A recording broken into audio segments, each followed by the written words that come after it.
how darkness is a cradle for light, because attention is the light that we inject into them. But darkness needs the light because the light shapes the darkness. Animation. What I seen in the mirror was nothing nice. So I went into the darkness in the pitch black night. Took a second, took a breather, analyzed my sight. Looked from the mountaintop to define me right. And what came out the dungeon, a magnificent life. Filled with family, filled with shoe. From that I shed light. A tragedy it was when I didn't act right. Ego tripping, hard lessons was a product of that. Now I fully understand that I'm never in lack. Iwapeli, good characters, only requisite facts. I cite the direction and my compliment reacts. We create life as a unit, such a glorious path. In my enlightenment I found my transformation. In my enlightenment I found my transformation. In my enlightenment I found my transformation. In my enlightenment I found my soul, my soul. The process is a riddle with losses and gains. Trying to find your sanity in a world that's insane. Using your talent, spirit, and a tool called your brain. Displaying your soul with codes in your DNA. Down a silver chain, back up a golden lane. Experiences received to enhance your flame. You gotta know why you came, your life purpose is the aim. So go boldly in the dark, let the wound change your state. In my enlightenment I found my transformation. In my enlightenment I found my transformation. In my enlightenment I found my transformation. In my enlightenment I found my soul, my soul. It ain't easy to growth. With stamina and dedication you're on the right road. Understand your ups and downs. Develop your control. Know that your body, spirit, and mind is created by your soul. And new nation, and new life. The initiative is global. It's a movement, it's a group that we all play our role in. The directive is goal. It's hard work, hands swollen. Creating a space for continuous growing. If you're looking at the interplay between light and darkness, you see, because remember the darkness is a void. It's without form. It's shapeless.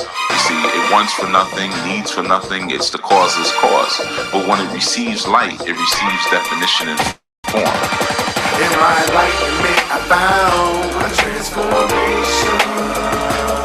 In my enlightenment I found my transformation. In my enlightenment I found my transformation. In my enlightenment I found my soul, my soul.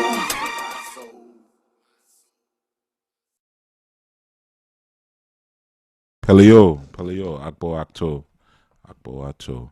Peace, everyone, and welcome to Community, daytime, midday community.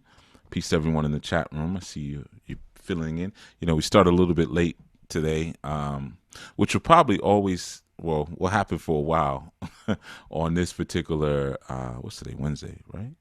Or Tuesday? Today's Tuesday. What happened on this Tuesday, because there's an Osiris Life session that I have with a good brother, always on this particular Tuesday. I don't know, this is, I guess last Tuesday of the month. So we always, Anwar, I noticed that too. I don't know what happened. I'll figure that out. I'll look into it. But yeah, there's always a Anwar said, "Where's the bass?" Yeah, I noticed that. I think it's in the file though. But anyway, this last Tuesday, I always have a good session with a brother, and we always go over. So we went over about 10 minutes, man, 10, 13 minutes. So it took a little while. So yeah, I do apologize for those of you, especially on your lunch break, trying to figure out what happened. Where's the show at, or the segments at? But duty calls, all right? Duty calls, man. So yeah, we just had a session that ran over, and then I jumped right over to here. All right. So yeah, man, welcome all of you first timers, and of course welcome all of you traditionalists, and welcome all of you archivists who are going to be tuning in later in from the archives and peeping this and checking out what's going on. We're ending our month. Today's I guess the 30th, and you guys know I am with dates. We have one more day in the actual month, so we're finishing out our series and our discussion surrounding power, and some of the things that, are ancillary to the concepts of power, that sit outside and around that particular concept of what power is. All right. So, I trust and I will that you all have been getting a lot out of these actual sessions, because there's a lot of energy that goes into them. Even when you hear me sometimes and I'm dog tired, it's still a lot of energy. Just maybe not on the physical level, but sometimes on the emotional level. Just emotionally committing to doing this and being here with you in this time and place. When and I say emotionally because sometimes you don't feel like it. Sometimes there's a lot of things going on and you just, I don't feel like it.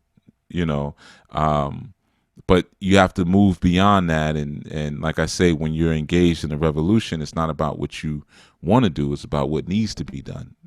So I will that you are receiving the information and in the same spirit and vibration that goes into giving the information.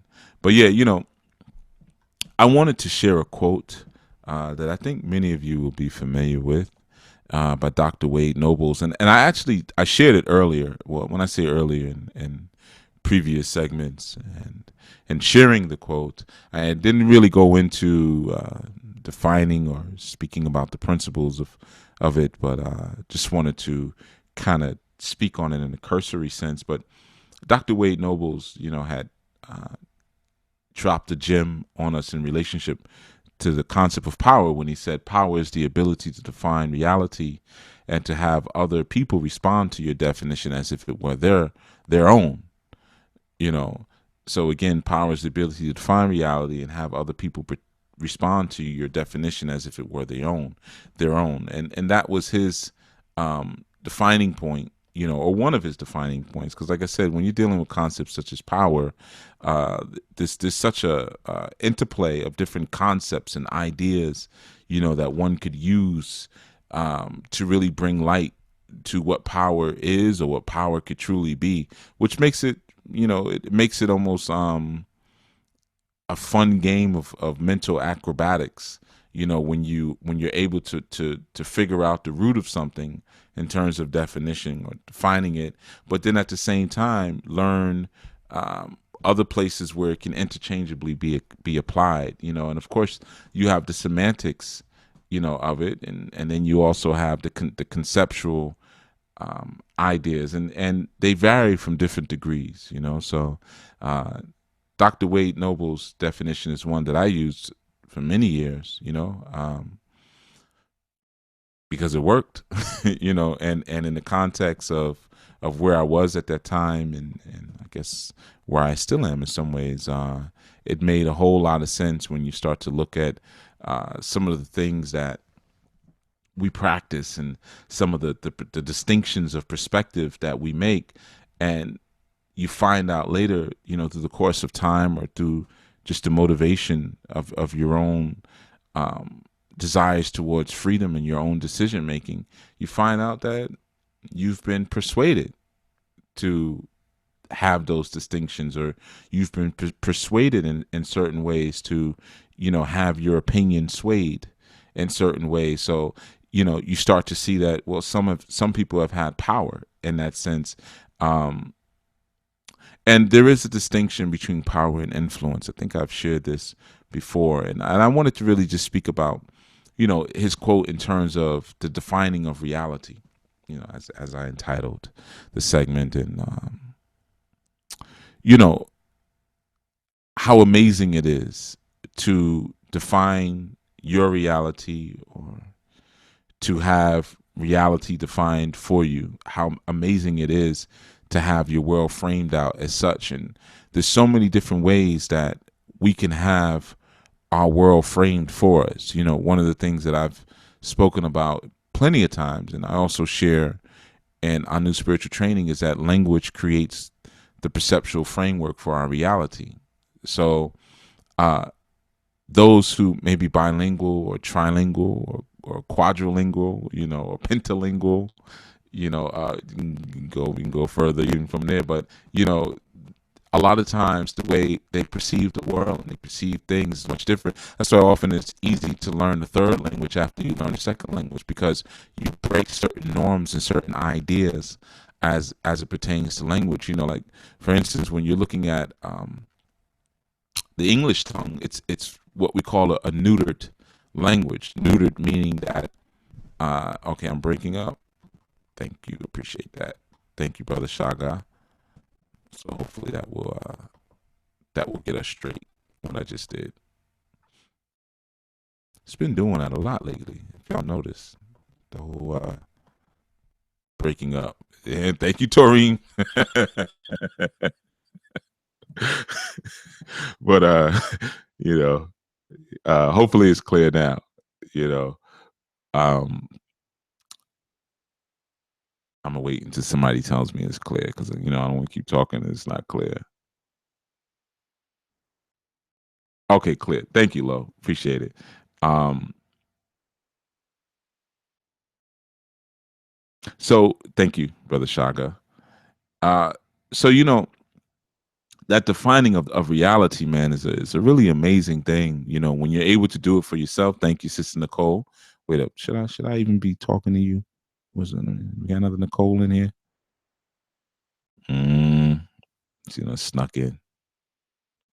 Nicole, I only see. Oh, okay, yeah, we both the Nicoles in. All right, yeah, thank you, Nicole.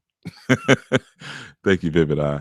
So, yeah, man, you know, the idea there of being able, yeah, I see you, Nicole Mask, my Bohemian sister. Um, the idea of being able to define your reality for yourself, man, or kind of falling into those trick bags of having it uh, defined for you, which is usually done by persuasion. You know, persuasion kind of aligns itself with the ideas of social engineering. You know, as we've spoken about before, and I know there was a desire to learn a little bit more about that. But like I said, you know, sometimes even through our social engineering, I was speaking about the English language before the thing broke up, and I was saying, you know, even breaking some of the bonds there of how we perceive language. You know, again, English is a neutered language, like I was saying. So, you know, neutered being that the sex organs have been removed.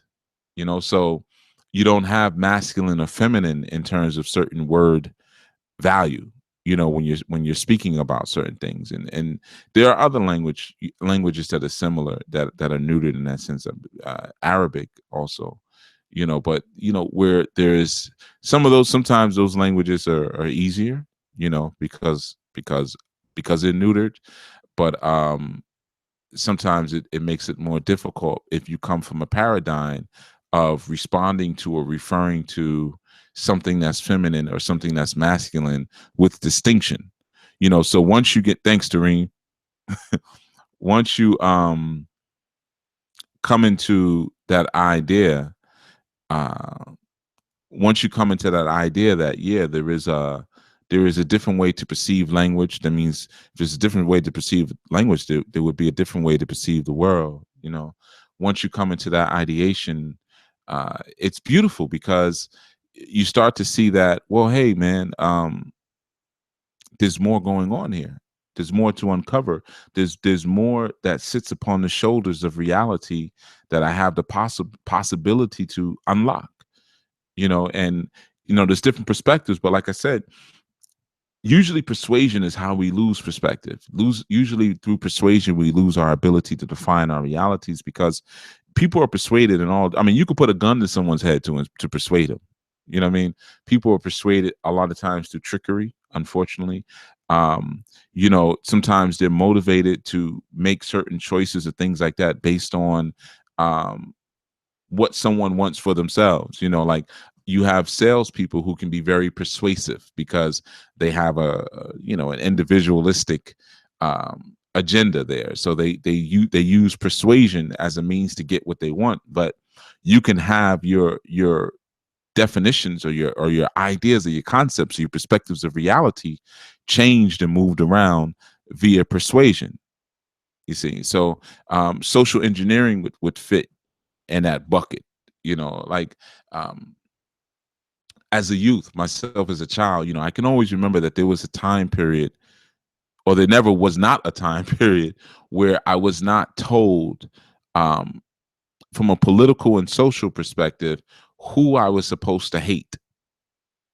You see, I was always told there was somebody I was supposed to hate.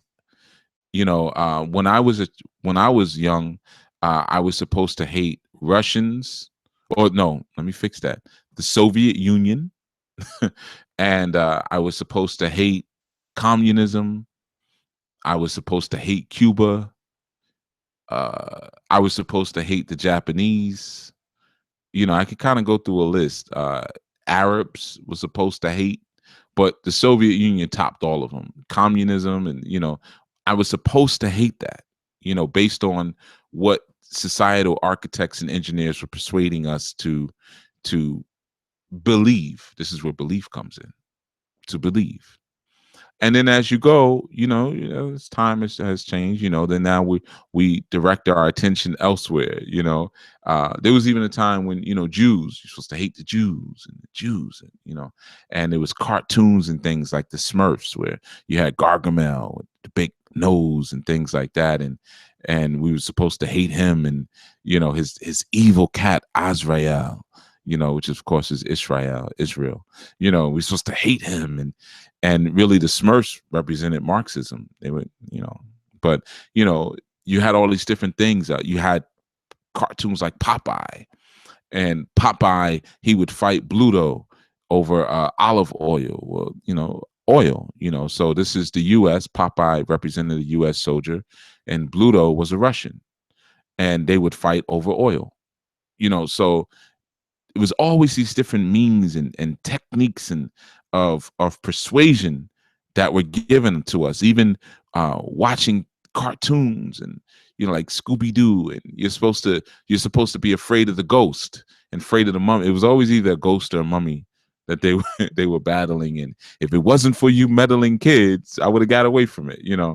So always being persuaded as to who I was supposed to vehemently be against, or report, or turn in, and there's a stark difference in terms, and that begins to define your reality. As a youth, it begins to define your reality. You have, obviously the Soviet Union doesn't exist anymore, but so now we've shifted our attention elsewhere, and sometimes when I look at some of the media that's out, or even some of the cartoons and things, I still see the same exact techniques being utilized that were being utilized when I was, young. Even if you watch things like, Looney Tunes with Bugs Bunny and Daffy Duck and Sylvester the Cat and Elmer Fudd and these things, you had even images of, the native and the savage natives cooking people, things like that, and Tarzan. And he would go into the jungle and teach the Africans how to be real Africans. He's swinging from vines and things like that, and controlling and talking to the animals, and the Africans couldn't even do it. So all of these are different modalities and techniques of persuasion, you see. And through that, we begin to have our reality defined for us. And of course, we can accept that. But if you're persuaded, then you've already accepted it. No different than a sales technique. If a salesperson is able to persuade you, they begin to sway your opinion about what you're going to buy or what you're not going to buy. And many of us were led out of that very dormant place. And the reason I say dormant, because your reasoning facilities had not come online as of yet. Your true in operating and reasoning faculties had not come online. Your talents for intelligence, your talents for recognizing what a circumstance actually was, and the timing that existed within the circumstance, and having your own sensitivity to be able to solidify your own results, and to have trust and credibility based on the foundation of your own knowledge in what it is that you were feeling or what it is that you were thinking. Many of us may not have had those talents or faculties in that moment. So it was very easy for the persuaders to manipulate us and even to get us to comply into different things. But the thing about persuasion is that it's very similar to magic in that it's temporary. You can only manipulate someone's perception, for a short period of time. It's very similar to the illusions that sometimes we use in magic studies in order to hypnotize people. It's not a leave it, it's set it and forget it, type of experience. You have to continue to drill it in and to reinforce it and to reinforce it and to reinforce it. So when we look at the power of influence, which is so much different, because oftentimes we influence people without even intentionally knowing that we're influencing them. Sometimes it's our vision that influences people. Sometimes it's the vision of other people that we look at, and it influences us into different ways, and motivates us, and without using force, without using illusion, without using any form of, as Brother Lowe just said, Jedi mind tricks, because and you see even within the Star Wars universe, those tricks only worked on people who had weak minds, you see, who didn't have those reasoning and intelligent faculties, because their true selves were still asleep, and their egos were operating for them, you see. So it's not considerably difficult to sway and manipulate an ego. It's not very hard to do,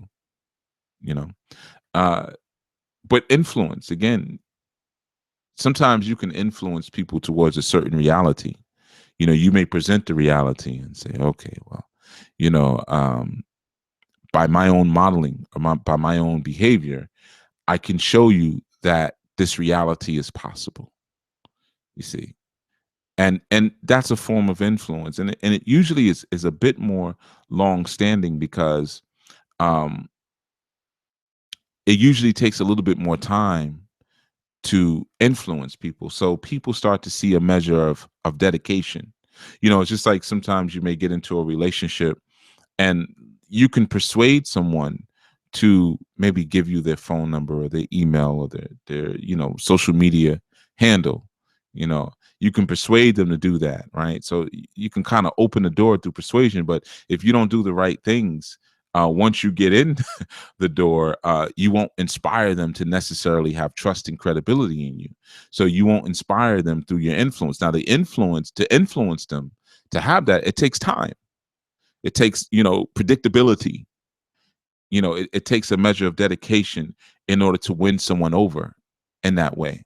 You see, so oftentimes influence becomes a bit more long standing, because it gives you a more productive destination, because of the time that you're putting in. You have some people who will persuade you to buy something in like 10 seconds.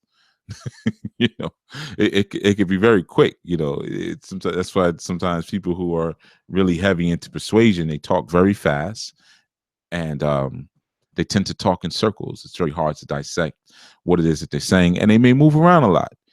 You could go to a certain corner. Sometimes there's somebody out here selling fake Rolexes, but you go to the mall, the person's not there. They got to keep it moving, because they're not going to establish tracks of predictability, because when they're just persuading you to do something, they may not have significant influence, over the way you're thinking in general, just only to their own end, to their own means, for whatever it is that they're trying to do, So when we get to, again, the ideas of power and having the power, and again, I'm utilizing Dr. Wade Noble's quote, "The power is the ability to define reality and to have other people respond to your definition as if it were their reality." It's the power to persuade, I would say, in many senses, that he's speaking to, you know. But then there's a power also to influence, but that defining that he's speaking about when he says it's the power to define reality, you're defining the reality because of your own influence upon it. Sometimes when we get into our spirituality, we're looking for persuasion of spirits. We're trying to persuade a spirit to do something, or an energy to do something, or we're trying to persuade and sway the laws of attraction because, we want something for the moment, but we don't have the time held dedication where we can quickly influence an energy to do something for us or with us. We'll persuade them through gifts and offerings and songs. And, well, this one likes this one. We look at even the language that we use sometimes, right? Oya likes copper. Oya likes red wine and dark fruits, because we've superimposed our anthropomorphic ideas upon them, that they have endocrine systems where there's actually an emotion or a like of anything. They don't like anything. They need neither like nor dislike. They're activated by certain movements and they're deactivated by certain movements. You see, but we have this idea that you can convince them, you can persuade them to help you. You can persuade them to do this for you, that for you, you see. And most of the time when we're thinking from that perspective is because we haven't really invested in any sort of time held modeling and relationships that would allow us to easily use our influence. Most of the time when we think about influence, we speak about influence, it's within the context of economy. And the context of economy is the context of relationships. So we frame it in that way. We frame it in the idea of influence, where there's been maybe a predictability and a track record of being fair, or being respectful, of being able to make conscious decisions, having sincere intentions, which gives us the greatest influence because, essentially, when we talk about defining reality, we're talking about defining what becomes sincere to us, what becomes actual, what becomes material in a sense. But there's a genuineness, there's an implication or an inference to the ideas of being genuine. When we say real, like, we have colloquialisms where we used to say years ago, keep it real, right? Keep it real. Yo, just keep it real with me. Or keep it a buck, which means keep it 100, keep it 100 is a buck. Keep it 100 with me, So what we're saying there when we say keep it real or keep it a buck, we're saying keep it sincere with me, keep it actual. You see, so when we look at the sincerity of things and we say, okay, I'm defining reality, means that I'm able to spot what is sincere and speak to it and call to it. So if I'm able to do that, and I'm the first one to do it, or I do it the best, then other people will take that on. Like, for instance, if you came to me and you said, hey, here, I have a piece of copper, right? And I look at the copper, right? And let's just say, because this might be persuasion, but let's just say if I had the influence of dedication and time, where you were able to make a reference to an immovable state, of honor within me. You say, okay, no, Chief always keeps it real. He's what he says is what it really is, right? And you come to me and you say, man, I have this thing that's real, I'm saying copper. I have copper here, and I say, well, common misconception about that.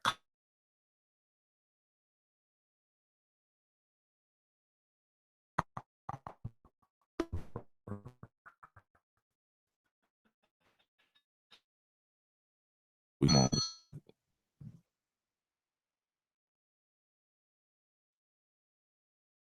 One second. I'm sorry. I'm just trying to mute my stuff and get back on track. Um, yeah, I know it's choppy. It's because his brother just called me. Let me bring that down. That's the thing too, man. People constantly calling. It's like, yeah, I should be back by now. I'm tethering. I'm out. So when I'm out, I use a tether.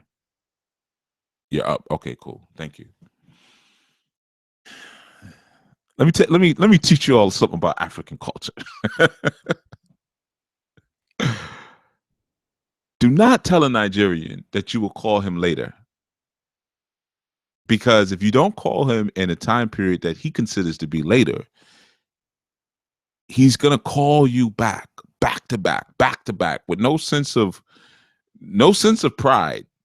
Here we too cool for school here. So, it's like, I'm gonna call you once, you don't call me back, it's whatever. No.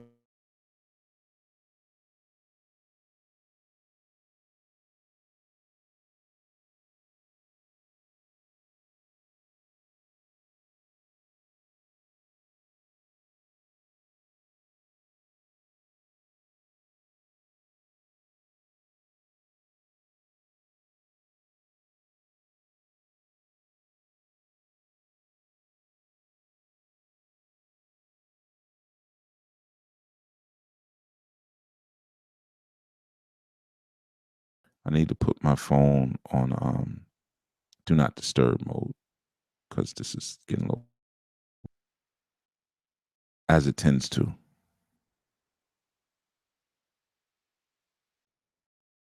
All right, cool. Now we're on do not disturb. Yeah, man. Those beautiful Nigerians, boy. Yeah, I'm going again because he called right back, calling back to back now. And I got this thing with that. If you call me back to back, I won't call you back for another day. So every time you do that, you now delay your call back for another day. And people don't seem to get that. They say, man, I was calling you yesterday, man. You wasn't picking up. I was calling you back to back. Yeah. Mm-hmm. Do it again. Watch what happens. Each time I'm add another day onto it. But yeah, never tell a Nigerian later. You got to give them a time. I will call you tomorrow at 5 o'clock, whatever. You cannot tell them later, because they will just keep calling you back to back to back to back to back to back. All right. So anyway, let's get back to our discussion now that I've muted the phone and put my phone on do not disturb. So the idea of defining the real is the idea of defining what reality is going to be.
Just give me 1 second here.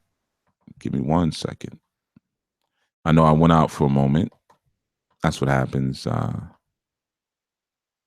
I'm out right now. So I'm tethering and got all these calls coming in. Just give me a second here. It's always funny. I always like to watch. I think I should be back now. Yeah, there we go. I always like to watch when the numbers drop. Like what happens when the numbers drop. Sometimes, like if my sound goes out, right? It's funny. My sound goes out for like 4 seconds. People just start clicking off the video. It's funny, man. Like no patience. But anyway, man. Okay, I see that Omega E. Here, I'm gonna put it in the chat room. But actually, Omega, you can also use your social media account to log in to our new website. All right. I don't know if you know about that, but that's actually a better, in my opinion, is better because, you probably use that more often. So there's not really a chance, probably less of a chance of you forgetting it. I'm not trying to say you forgot your password, but I think if you use the social media option to log in, it might be a little bit better. All right. But resetting the password, you should be able to do that on the site without an issue. All right. If you're referring to Sadula House. Yeah. But we also have the social media login option there. I think is really good. You can use your Twitter account, Facebook account, Instagram account, and there's one more. I think maybe your Google account. Yeah, I think your Google account. So you can use either one of those, to log in. I think it might be a little better, for that. All right. So and there's a form on the site. If you go to the FAQs, there should be a form there to help you. We're not actually really using the customer service email for right now. Okay, so we're using the forms. It's a little better because it allows us to more easily distribute the calls, because I have some other people doing customer service now. I had to bump up some things on the back end. You know, um, so yeah, man. So the example I was giving was copper, right? So let's say if somebody says copper, this is a piece of copper, and I say no, no, no, no, that's not copper. That's what we call copper. And I do this whole breakdown on copper, and I say inside of copper, is the essence and the energy of the dragon. The dragons were a real thing, and people are finding all of these old dinosaur bones. They're calling them dinosaurs, but they were actually the dragons of old. So dragons are a real thing. And as their blood began to coagulate, it formed this substance that, this mineral on the earth that we know as to be copper. Now, I'm just making all of this stuff up as I'm talking, just so you know. So anybody who's tuning in now, don't take notes on that. I'm just making it up. But I'm giving you an example. So copper, I say it's copper. So now your language changed as it reflects, as it pertains to that. So I've given you a new name for that thing, and I've given you some different defining origins of that thing. So now your reality and how you interact with it is different. So now if you find out, well, copper is also, or copper, is a great conductor of electricity, and then you apply that to your Shango idea. Oh, well, I can use this with Shango. And then you might say, well, then is Shango related to the dragon somehow? Is Shango like a dragon slayer? Or this, you start getting into that type of thinking, you see. So in that sense, in that sense, in that idea, we begin to reshape things. You're welcome, Sister Diana. You're more than welcome. I hope I answered it thoroughly, because I don't think I saw you on yesterday. But yeah, man. So in that sense, we begin to shape one's perception. They even begin to reshape the perception of their mythology just by changing the pronunciation, or maybe the background of a word. You see, Omega E says, I tried. Okay, just hold tight, Omega E. I normally don't do this, but you didn't ask me for the customer service email, so it's not like you presented to me, so it's cool. I'll have it taken care of for you. Okay. So just hold tight. Hold tight. All right. Matter of fact, let me type a note right now. And you know why I'm doing that? Because Omega E is a quiet storm. At least online. She might be wild offline. Who knows, man? She might be bar brawling every Saturday, breaking.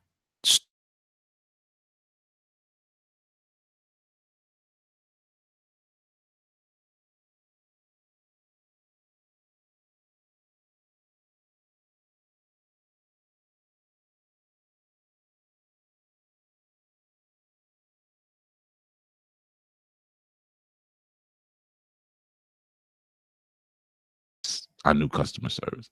But anyway, yeah, man. So that principle that we're speaking about in terms of redefining is actually changing the sincerity of something. You're changing, because reality, or what is real, is actually the actual state of something. It's the truth of something. So when you're able to define reality, you're able to define truth. Now, what is truth? Truth is the actual essence that sits inside of a material presentation. You see, that is the truth. So you may look at a piece of copper, but the copper is the illusion, right? We already know that the projection, the hologram of what it is not the real thing. So it's what manifests itself into copper is more the truth. Now, that thing that manifests itself as copper, that's also changing. So we know the truth changes, but that's closer to real. So it's just like when you tell somebody or ask someone, hey, keep it real with me. You're saying, I hear what you're saying, but can you share with me why you're saying it or what manifests into the story that you're actually giving me right now? Keep it real. So you might say, maybe we got some money missing or something, or maybe you think your spouse is doing something underhanded. You say, hey man, keep it real with me. Do you think so and so is doing this or doing that? And then the person may respond, hey man, to keep it real with you. Boop, boop, boop, boop, boop. So what we're talking about when we keep using that word real, we're now dealing in a dimension of the undercurrent. You see, we're dealing in the dimension of undercurrents. So the undercurrents are the vibration that exists underneath what's actually being said. It's that 97% of reality or that 83% of communication, which is nonverbal. So when you're defining that, you're able, when you can define the truth, then you can manipulate the illusion that the truth creates by defining it. When you can define something, you can control it. Just like if you can name it, you can control it. The knowledge, wisdom, and understanding of a thing becomes the understanding of the spirit of it. So we may say, su, or we may say osu. We may say ikun or kun, which just means sea or ocean. Then we may say olokun, the owner of the sea of oceans, the knowledge, wisdom, and understanding of the sea of the oceans. You see? So now once I have the knowledge, wisdom, and understanding of it, I can even anthropomorphize it. I can make it a person. I can give it emotions. I can, give it a story. I could even give it a mythology because I've defined the truth of that thing. I've gone to the core of it. You see, the core of its actual existence, the core of its actual matter. That's keeping it real. Dealing with the core of things, dealing with people's core intent. You may have a salesperson or whomever speaking to you trying to persuade you, but you're paying attention to their core. You're paying. I remember one time I was in an interview years ago. This is like one of my first or second corporate, no, my first corporate interview. I got that job. This was actually, I was interviewing with a recruiter. That's what it was. It was a headhunter. And so I already had a gig, but I was, looking at leaving. And I raced. I was trying to do this little quick interview with this person on my lunch break. So I took my motorcycle to work that day because I was like, at least if I hit any traffic, like I wanted to worry about traffic, I could just zoom there, do this interview, and get back, right? So rushing, I forgot to tuck my tie in. That's back when I used to wear ties. So by the time I got to this person, to the recruiter, I'm going down the highway like 90 miles an hour, minimal. I'm racing down the highway and then trying to race back to work. As when you do a little sneaky stuff when you got a job, but you look for another job and you got to do all these little sneaky things, and sometimes you don't know that you're being watched. They picking up on little things. I remember that particular job when I did leave, the owner of the company who I was cool with, he was like, yeah, I knew you were going. I knew it. And I said, what do you mean you knew it? He said, you started shaving your beard more often. I was like, what? He was like, yeah, you always came in with your beard like lined up real tight. He said, I knew you were interviewing. I said, okay. All right. Well, I didn't know you were watching. This was a white guy. So, what do you know about a black man's beard? But, yeah, I raced down the highway, man, and my tie was in tatters by the time I got there, man. That silk did not hold together. I was wearing a silk tie, did not hold together. So when I got there, my tie just looked like a shred of fabric on the front of my chest, and I didn't even notice it. I'm running in the office, hey, I'm here, and he looked at me and was like, he said, you know, he was going through some different things, and he was like, yeah, you know, you should really make sure when I send you out to companies that, you know, presentation is right. I'm like, what are you talking about presentation, man? I'm fly. He was like, you know, like, make sure your tie is right. And I looked down and I saw all this material at the bottom. I was like, oh, but it was too late to explain. So while I was like giving him a rundown, my history and stuff like that, he just like kind of, I just saw like his interest just waned. He just wasn't interested in me anymore, you know, because of how I presented myself. So even though he was running me through the motions and da da da da da da da, and that tired thing really bothered him. You know, really bothered him, and he just wasn't there. So I'm feeling and picking up on the realness of the conversation, on the core intent, you see, on the essential part of what was going on.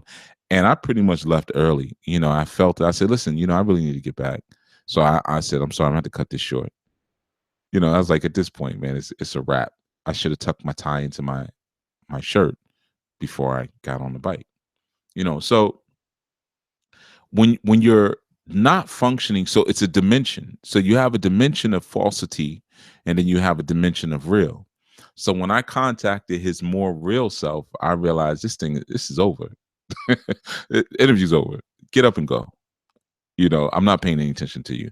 Even though on another dimension, we were talking back and forth and talking about technology. I'm being charming and faking and pretending like I really want to get another job when I really just want to give them all the middle finger and go live out in the middle of the woods somewhere and raise a child army and prepare them for the oncoming race war. That's where my mind was back then, you know? So, well, kind of back then, maybe a little bit even now. But anyway, so real is a dimension, no different than a dimension of time, no different than a dimension of illusion. They're all necessary. Like belief is a dimension, but knowledge is also a dimension. You know, and you have sub dimensions, and then you have higher dimensions. You know, so real, though it seems like it's a sub dimension because it's an underpinning, but it only becomes an underpinning or underlayer because of the dimension that we primarily function through, which is dimension of physicality.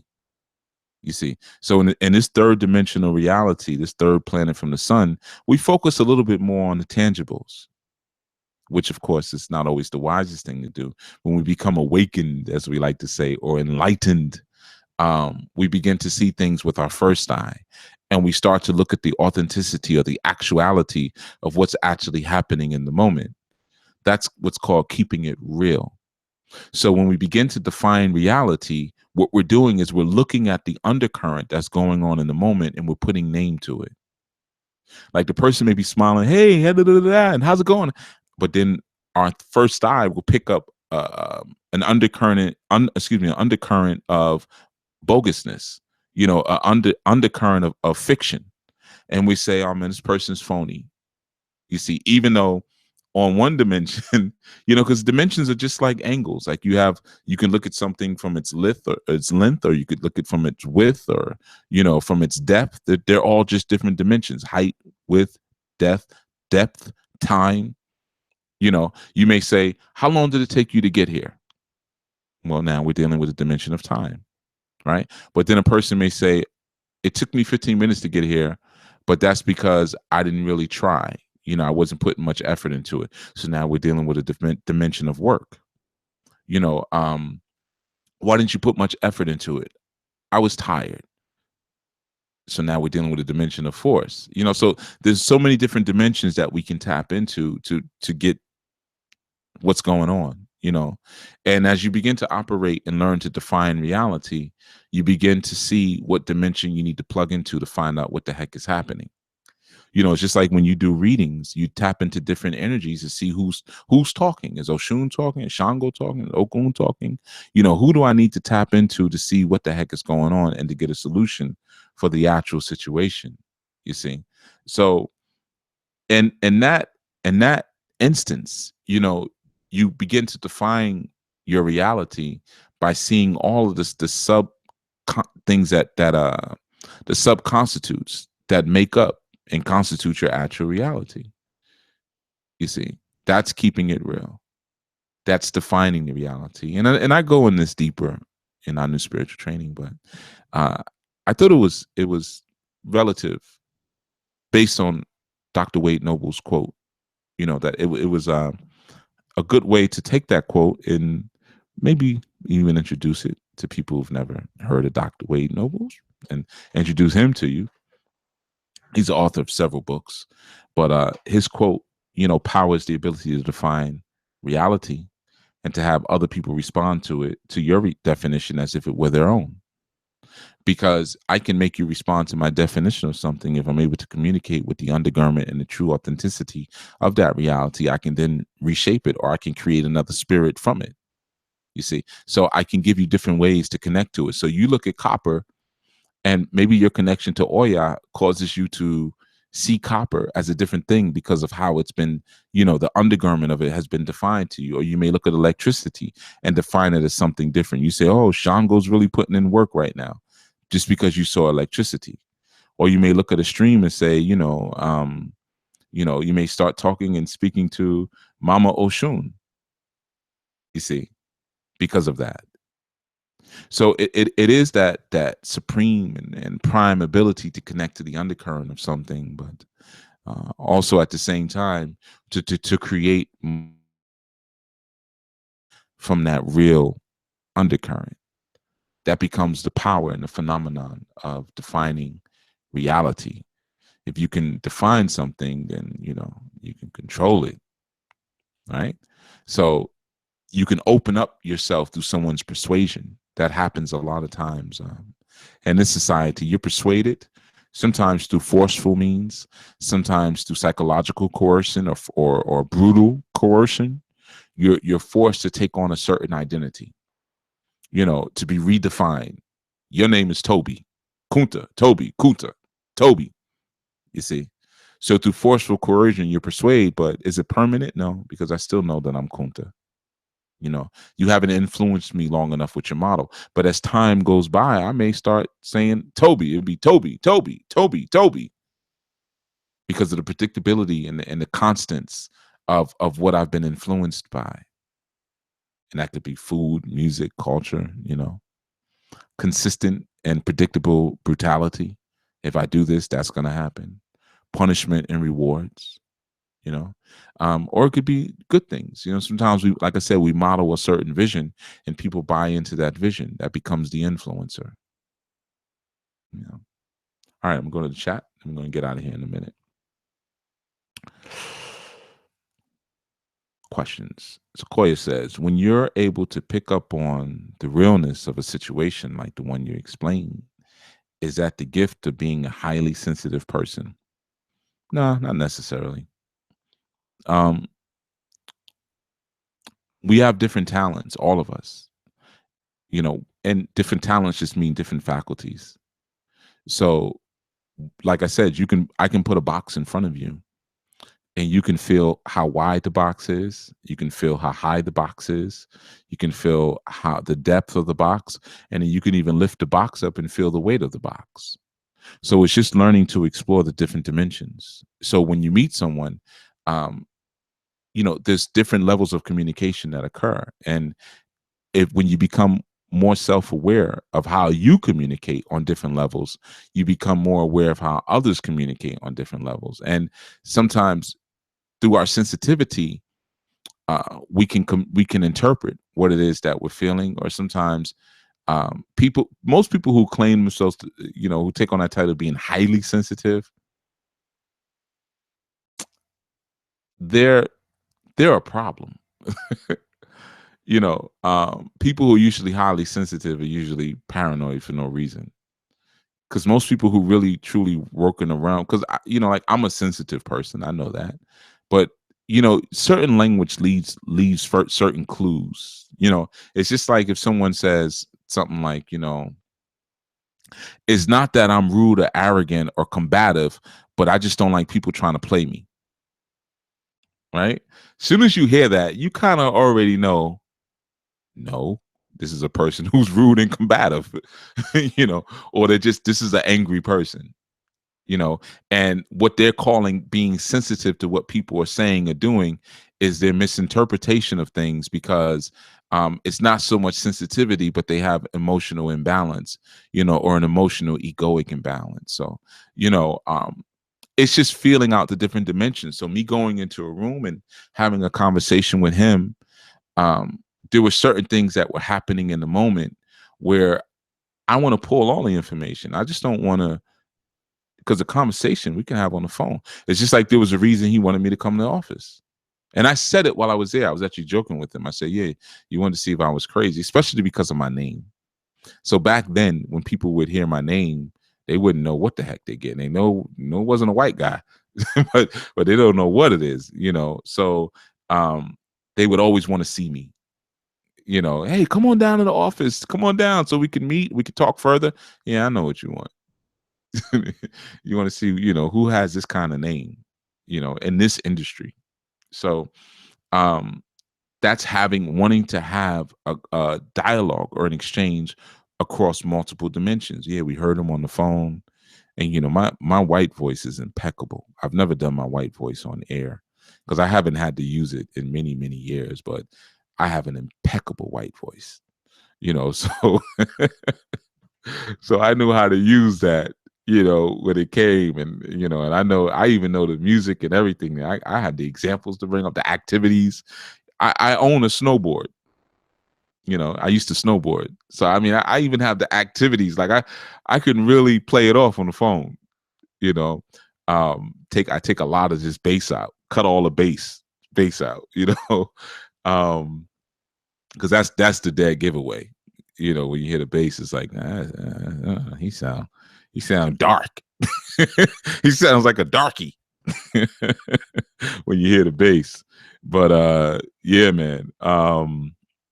So they want to have a dialogue on different levels, man. That's what it really is. Like, okay, we heard him. Now let's get a sense of him. See how he comes, how he presents, and how he walks. Is he a weirdo? Remember, I worked in IT for years. So, working in IT, it attracts a lot of people who maybe don't have some of the social grace of others. That's why they get into computers, because they don't have to interact with people as much. So, other humans, directly. So sometimes, and that was one of the reasons why I did get into IT. I was tired of dealing with people. I wanted to just sit in that freezing server room all day and be locked away, and but I was able to play off my antisocialism, so but sometimes it makes for also some of the most awkward type of characters in that industry. So it goes beyond the highly sensitive idea that you were asking about, but it's more so just feeling out on different dimensions. Let's see, I'm just looking for question marks. So, Peace Chief, can you get the title of the book where you got the quote from Dr. Nobles? I don't know if that's in any of his books. I mean, been attributed to him. I don't remember, to be honest with you. It's always just a quote that I knew about him. I knew from him. So yeah, I don't remember which book it may have came out of. You'd have to ask Brother Charles for that. Charles is the book quote person. Brother Zach is the cliche, and he has a, he's the Riddler, because he's in that shoe energy, so of course. So he has all those riddles, and well, they say you can't, he's got one of them. Brother Charles is the book quote. So I don't actually remember what book. I have a couple of his books. I'd have to thumb through them. Let's keep going. Yes, Lo, I do snowboard. Yeah. I do snowboard. I ski as well. I snowboard and I ski. I like doing things that almost make me feel like I'm getting ready to die. I'm into that. On the edge of death. Then I come back and I calmly do these shows because I get all the beast out of me. So yeah, I snowboard, I ski, and sometimes on track days, I take motorcycles to the track and I race on motorcycle tracks. I used to race motocross years ago. It's dirt bikes. I did that for a good while, racing motocross. So yeah, I like to almost kill myself and then come back to life. So yeah. More question marks. Okay, so Fase says, what is the difference between being sensitive and an empath? Not much. face is face. You know, I don't know if I put the right emphasis on the correct syllables, but the difference between being sensitive and an empath is not much. Um, the only thing is, a lot of times when we think about sensitivity, it's unidirectional in the sense that we're thinking about what comes to us, you know, what we pick up on in the environment, you know, what comes to us. So, you know, I'm sensitive to smells, I'm sensitive to color, you know, I'm sensitive to other people's energies, but we're not always necessarily as sensitive to what we give out, you know, whereas with being an empath is bi-directional. So to be empathic is like you're more dealing with the energy vibrations, you know, because an empath doesn't necessarily, you know, an empath wouldn't say, hey, I'm sensitive to color, you know, or I'm sensitive to a smell. An empath is more picking up on the spiritual and personality disposition of the people around them. You see, that's really what that is, you know. So the empath is, they're very similar, you know, it's not much different, but the difference is like an empath is maybe a bit more it's bi-directional, and it's a bit more defined, you know. It's a bit more defined, man, in the sense that you're mainly dealing with you know, empathy, being able to feel for others. But when you're feeling for others, you're feeling what others are feeling. It's love. Remember, I told you guys before, love is the transplanting of consciousness. So to be able to put my consciousness into yours, then I'm able to treat you as you want to be treated, or as you need to be treated. You see, because I've implanted I can feel for you. You know, I take my consciousness and put it into your heart, put it into one of your chakras. And, you know, that's really what love is. It's that sharing of consciousness in that sense. So empathy is a very similar thing, you know, and that same idea. So yeah, it's a bit different. It's a bit different. But it's very similar in some ways. Sensitivity can just be, you know, um, and let me say this too. Sensitivity is also how you receive things and how those things affect you. I should have said that. So it's also the effect of what you receive. So like you can be an empath who's sensitive to what you receive. So I'll give you a good example. I don't like to be in crowded spaces because I don't like, it's dangerous. I don't like a lot of people around me. Somebody start shooting or something, or, you know, to be a stampede. But I pick up on people's emotions very easily, very quickly, and it's not always the most pleasant looking thing.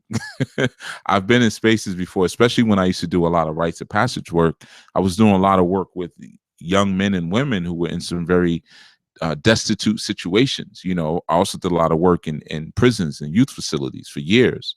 So there was times I would walk in a room and have to walk out because I'm crying. Like I had to go into a hallway or turn my back, you know, because tears just start coming down my eyes because I'm feeling the pain of the people. So you see, that's me being empathic, and then also being sensitive to what I'm empathically picking up on. You see, now let's say if I wasn't sensitive as well, I might pick up on the feelings and just keep it moving. Like now it's not so bad. Like I can, but when I was younger, I wasn't as trained. My nervous system, you know, wasn't programmed in a way where I could actually withstand it as well. Like it used to kind of take me over. It was a little overwhelming before I built up my ashe. And now I can be in a room full of, you know, people on death sentences, and I'm okay, I'm cool. But back then I'm hearing all the all the voices in their head and all the demons and everything, and then their ancestors would be talking to me as soon as I walk in the room. Tell them this, tell them that, tell them that, and it would just be too much, man. I'd crack. So that was being sensitive, you see. So the sensitivity relates to how the empathy affects you, or how maybe hot foods. I'm sensitive to hot foods. What do you mean? Well, they make me sick. They make my stomach burn, or, you know, I got a sensitive digestive system, or I'm sensitive to sweets. I got a bad tooth, you know. So it's really dealing with how it affects you, you know, in that sense, man. You know, that the sensitivity versus the empathy, but they're very similar, you know. Um Tareen, you got jokes. He said, I kind of figured that white voice about Chief when he first said he was into Renaissance literature. The jokes abound. No, I'm just good at impersonations. You know, that's something I found out early on when I used to just recall stories of things that were, and I still do that. Whenever I recall a story, I tend to use the person's inflections and cadence and accent. And then over the years, people be like, wow, you're really good at that. You sound just so, hey, I can do that. I could do somebody else, you know? So, yeah. So, I mean, my white voice is diverse because I got multiple white voices, man. I got, you know, the trailer park white guy. I got the corporate white guy. You know, I got a bunch of them, you know, and I know the different music and the activities. You know, I could talk about Rush or Metallica or Anthrax or Slayer or Overkill, Megadeth, you know, or I could talk about the Police and 9 Inch Nails and, you know, yeah, man, I like to I play with it, you know, but I haven't had to use that in a long time, man, because I haven't been in any environment where I've had to ask a white person for anything, you know, or Caucasian. I haven't had to ask them for anything in a very long time. So, you know, you'd be surprised how your perception of racism changes when you no longer have to go to other races to ask for anything, always begging. You'd be surprised. It changes. You start to perceive it from different angles, you know, as to what the mechanisms and the machines of racism really are and how they work.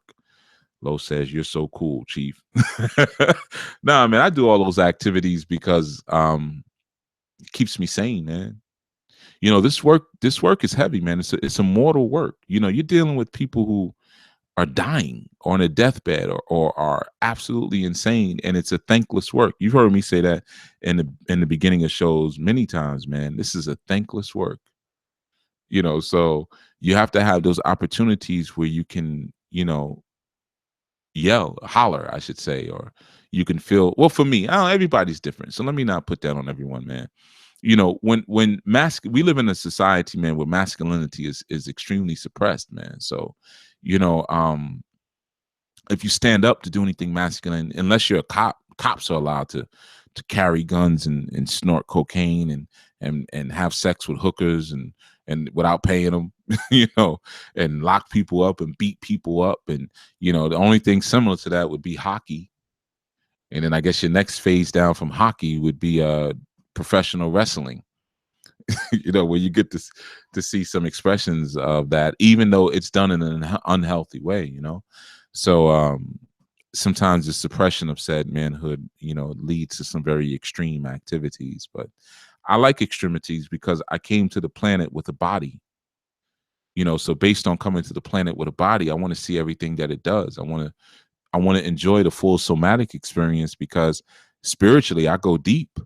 I go real deep. I don't talk about those things with you all, but I do a lot of really intense spiritual practices. So I like to balance it out, you know, affirm hard, you know, play hard. So I like to balance it out with maybe some very deep and extreme physical practices. So it's just really an issue of balance, man. That's all it is, you know. Let's see. Any more question marks? Has anyone else experienced that? Oh, experienced what? Oh, okay. You wrote something up top. Most times when people express themselves to me, like when they get emotional, I usually feel how they feel. When I don't, I later find out that they were being insincere, like it wasn't genuine. Has anyone experienced that? What do you mean? I didn't get that. Most times when people express themselves to me, like when they get emotional, this is Sequoia asking this, I usually feel how they feel. When I don't, I guess feel how they feel. I later find out that I see what you're saying. I later find out that they were being emotional. And yeah, that's a good it's a good point you just made. Exactly, because you're either going to feel their soul speak or not. You're ignoring all the other stuff. So essentially you're saying, Sequoia, that you're emotionally blind. That's good. That's a good thing, by the way. You're emotionally blind. Like when you look at blindness in terms of mythology, even in movies and stuff like that, once people go blind, they can actually see things for real. So they become blind to the illusion. You see, so that's what you're basically saying in that statement. You're blind to falseness. You're blind to the fakeness. You're blind to false illusion. To false presentation. But when things become real, then you activate, because you're, from an emotional standpoint, what you're saying is that you're only dealing with the emotions that come from the soul, not the ones that are fabricated through the material reality, which are really the satanic emotions, the Setian emotions, because they don't come from the root, they come from the ego. So that's essentially what you are describing. Some people feel that different people have different gifts, or different dispositions. Like some people ignore fake people. Like they see someone's phony, like they don't give them a handshake. They're just invisible to them. Other people are disturbed by fake people. They get upset. So and so is so phony. They make me sick. This, that, they get very upset by that. And other people don't even see them. They don't even see them. They're just not there to them. So that's essentially what you're explaining. What you're describing is that measure of blindness. And that's that good blindness. That's good blindness. Okay. That's what we all are striving towards to do. That's why whenever you hear me speak about your pineal, you always hear me say with your first eye vision, right? As opposed to your third eye. You'll hear me say your first eye vision, because when we're dealing with that concept there, we're saying, this is the one that we should be using first. This is the one. Oh, I see what happened to the bass. By the way, I just saw something on. But anyway, I know sometimes my thoughts seem real random. He asked about the bass over an hour ago in his song. I see what happened. But see, that's an example. Remember I told you, whenever I'm always being phony on these shows, and I use the word phony just to get your attention. But I always have about 4 or 5 things going on with me at one time. Like right now, I'm in a shrine, and as I'm speaking to you all, I'm making candles. So you might be hearing a little bumping around, things going on, but I'm talking to you about one thing, but I'm also thinking about other things, and still wondering, what happened to the bass? Why wasn't the bass playing earlier? What happened? So there's different things happening on different dimensions. And, as we become a little bit more developed, we master or hone in our ability to work with those different dimensions at the same time, So that's the same thing as shaking someone's hand, looking them at the eye at the same time, speaking at the same time, but picking up on their vibration at the same time. So those all constitute conversations. So you're having multiple conversations at once. That's essentially what it is, you see. But yeah, that idea that you're speaking about, again, like I said, man, where you say, man, sometimes someone speaks and I feel them, and then other times, I don't feel anything and I find out they're being fake. It's just because of where the person is operating from. You're not having a heart-to-heart connection. I have a beautiful story about Dr. Khalid Muhammad as it relates to that. I'm trying to decide what parts of it to nah, you know what? Y'all don't need to know that story. Yeah. I used to roll with the doc years ago. I was doing security. Nah, you don't need to know the story. All you need to know is that Doc was a warrior. He was a warrior. He had the ability to see what was real between, and really discern between what was real and what was false, and then to quickly let you know that he expected real from you. And I've seen him do this in some of the most hazardous of environments, and just cut through it. Brother, no, brother, this is what we're gonna do. This is what I expect from you. He was one of them, man. But yeah, that's I'm gonna leave that story out, because it implicates another very popular group that's still popular today, who he had to he did it in a very loving way, but he had to check them. And I don't, I know our people love drama, man. and but you ain't gonna get it from me. Okay, yeah, you're more than welcome. Fase, she said, I think I take on others' feelings and emotions. Of course you do. You're a woman. Of course you do. Every woman sitting up in here does that. You're a vortex. You have a vagina. You're a magnet. Don't you know that? What do you think I've been talking about all this time when I always say the women are insane? Because if you live in an insane environment, as a woman, you're going to absorb the emotions, electricity in motion or energy in motion. You're going to absorb the energy and the spirit of the environment more than anyone else, more than the children, more than your husband. You're going to soak it up more than anyone else because of the very wiring, the very chemical nature of what you are. You see, because you're absorptive. So absolutely, man. You're going to pick up on that energy and you're going to absorb it. And sadly, you tend to hold it longer than anyone else.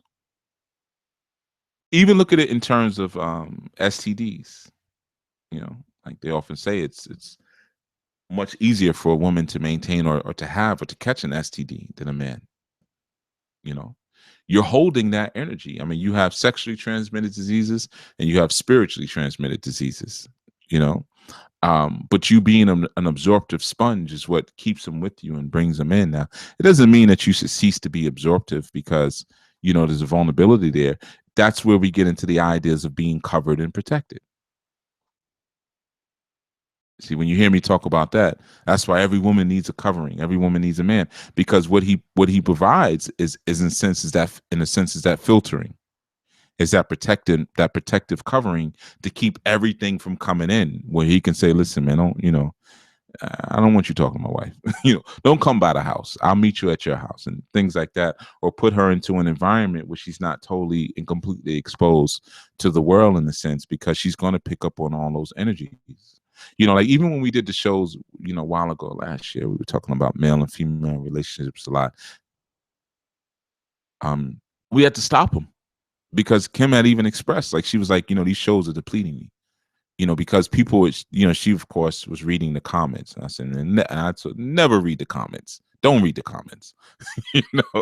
People say the cruelest things because they have anonymity on their sides.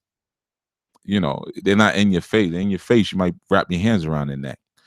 But on the internet, they could say, oh, get the F out of here. You're an idiot, this, that. They put all the thumbs down they want because they can. Why'd you do it? Because I could.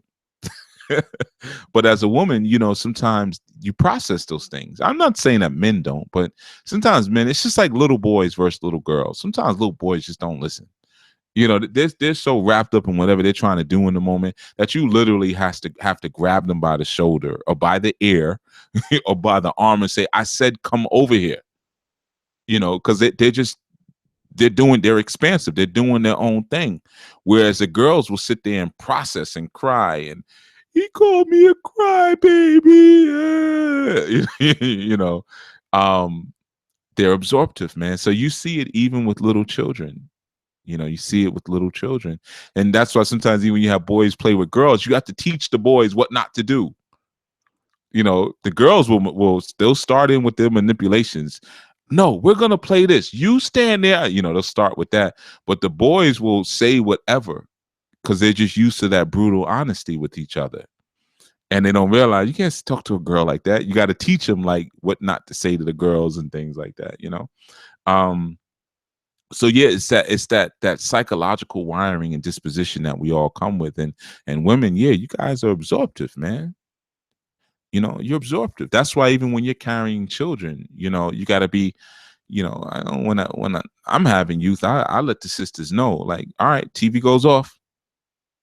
We ain't watching no TV, phones, nah, don't be watching them TLC baby stories. They always show these stories about these women who almost die in childbirth, or just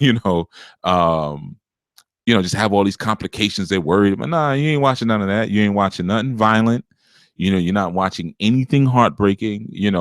I stand back a lot during pregnancies, usually during like the last month or two, but in the beginning, I'm a tyrant. Yeah, I'm a tyrant. I'm not the one you want to get pregnant by. because I come in with the food. All right, let's look at the food. What are we eating here? I'm rearranging the food. I'm seeing what kind of blinds are up in the house, man. You got plastic blinds getting thrown in the garbage. What kind of material you wear. All you want to set the environment up a certain way. Um, but honestly, that same level of tyrannical covering that kicks in me, that Papa Bear, that's what we should have all the time. That's what we should have all the time to keep the women from going crazy, because there is a serious problem with melanoid women that we don't want to talk about. Nobody likes talking about it because they're afraid to, because we have this mysticism around the matriarchal principle. And whenever you talk about it, then the sisters say, why are you talking about us? We go through enough as it is as black women. You always making us, get out of here with that. Like I said, there's a difference between critiquing and bashing. But if we take a critical look, man, it's a serious issue going on psychologically. We got a lot of damaged sisters out here. And I know politically correct now, I'm supposed to say, and brothers too. But it's different. It's different. Nobody wants to talk about it because, again, like I said, they're afraid to talk about it. But you got some really, really messed up women out here because you live in a really, really messed up environment. And if you are the absorptive energy in the environment, no matter how much you deny it, you're gonna represent the majority of the environment. I've said that before, even with relationships, how men transfer their spirit into the woman. You get with a drug dealer when you're young, or a get money dude. When you break up or whatever, what do you turn into? A gold digger. Because he deposited that spirit of get it, we gotta get it, we gotta get this paper, we gotta get this paper. He deposited that spirit into you.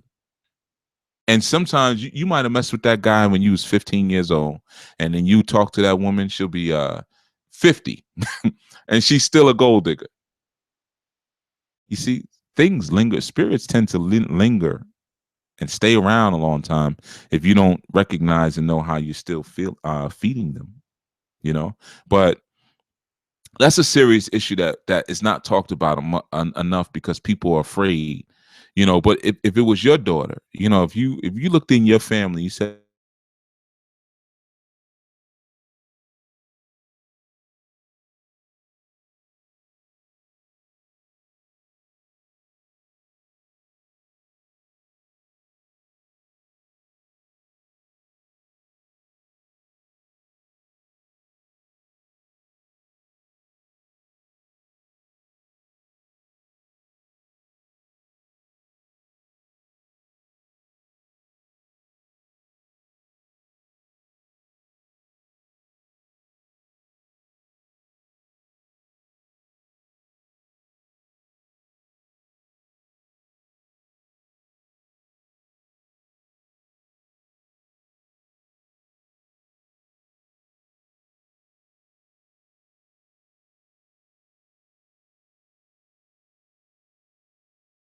here's an easy one. Women tend to not be able to get along in our communities. They don't like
Yeah. Now that was interesting.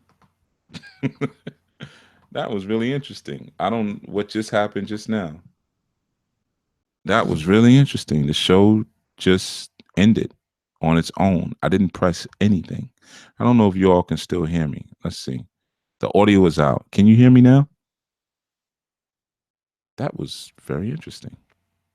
Yes. Okay. No, you. I don't know if you means yes. Up to you. Okay. Look at that. Start getting into it. Look what happens. Start talking about some cardinal principles that we really need to address as a people individually, and look what happens. The show, it just said the show ended. It said your broadcast is ended. I didn't touch anything. I love it. So yeah, man. Like I said, the key is to take you out of your natural positioning. And remember, when you read the Willie Lynch statement, it speaks about just bringing the buck and the nigger woman together in order to mate, and then let the buck go run free again, just like you do with a horse and a mare. You know, you bring the stud, let them mate, and then you turn the stud out, get rid of them, and then you only bring them back again when it's time to um, breed again, right? But then all your work goes into the woman, and what you teach her during that time is to move away from her natural self. You see, and you utilize a sense of psychological and physical containment. You know, so you begin to contain them in a certain environment. You teach her to respond to a certain. I think one of the things it says in Willie Lynch statement is both must be taught to respond to a peculiar new language. You see, we're talking about mother and child. You know, both must be taught to respond to a peculiar new language. So you introduce different terms and ideas to the woman. You know, yeah, sisters, we got to stand up. You know, we got to be strong. We got to be this, da, da, da, da, da. And you say all these different things that takes her out of her natural way. That's why anytime I say something like that, you'll hear comments like, "So you saying we shouldn't be strong?" You know, it's like, well, who are you arguing against, and who are you arguing for? See, that's why I always say, who gave you the concept? Start there before you start talking to me, because I'm your natural counterpart. I'm your natural complement. If anything, I'm the one you should be listening to. So if you have such an issue with what it is that I'm saying, then who exactly is it that you're defending, considering that these are not ideas and concepts that you came up with on your own? So who is it that you're actually caping for right now? You know, so I mean, it's just something kind of to think about. But yeah, the idea that, well, you know, we have to be these things, but then you know, and again, I'm not getting on you, Mama Sadaka, but I'm correcting you. You know, but the idea that we have to be these things and be sensitive at the same time, but no, you can't protect yourself. You got to come under the protection. That's what it is. So you have the openness and the sensitivity. We have the closeness and the headstrongness. And the two work hand in hand. So you almost look at it like within that environment, you know, that the man creates, you're able to be as open and free as you want to be. You know, and I'm telling you, as a man, I'm speaking for man and woman, and a lot of other men could attest to this. This is a beautiful energy that you feel as a man when you have a woman. I'm talking about a sane woman, not a basket case, but you have a sane woman who's able to be in your environment and be a woman. You know what I mean? Just able to be a woman, like she's able to free up, just free up, and your children can just free up. There's nothing like it, man. As a man, it will cause you to buy houses in a certain place or move to a certain neighborhood, or, you know, all different things, because it's a beautiful thing to see a woman actually unleash her womanhood. So as a man, you kind of create a situation, or you create an environment, or a structure and a frame, so everyone can stay free. You know, you don't want to be in a place where your children can't play in front of their own home, whether it be an apartment house or whatever, or in the backyard, or your woman has to, carry a gun in her purse, or she she walk around with a razor in her mouth like Chief. you know, you don't want to have it like that. Or when she comes home, she still feels constricted. You want her when she comes home, you want her to take her clothes off and get comfortable and go work on a painting or a project, or maybe her and the sisters get together. They have a book club and they're in there drinking wine and being too loud and all those different things.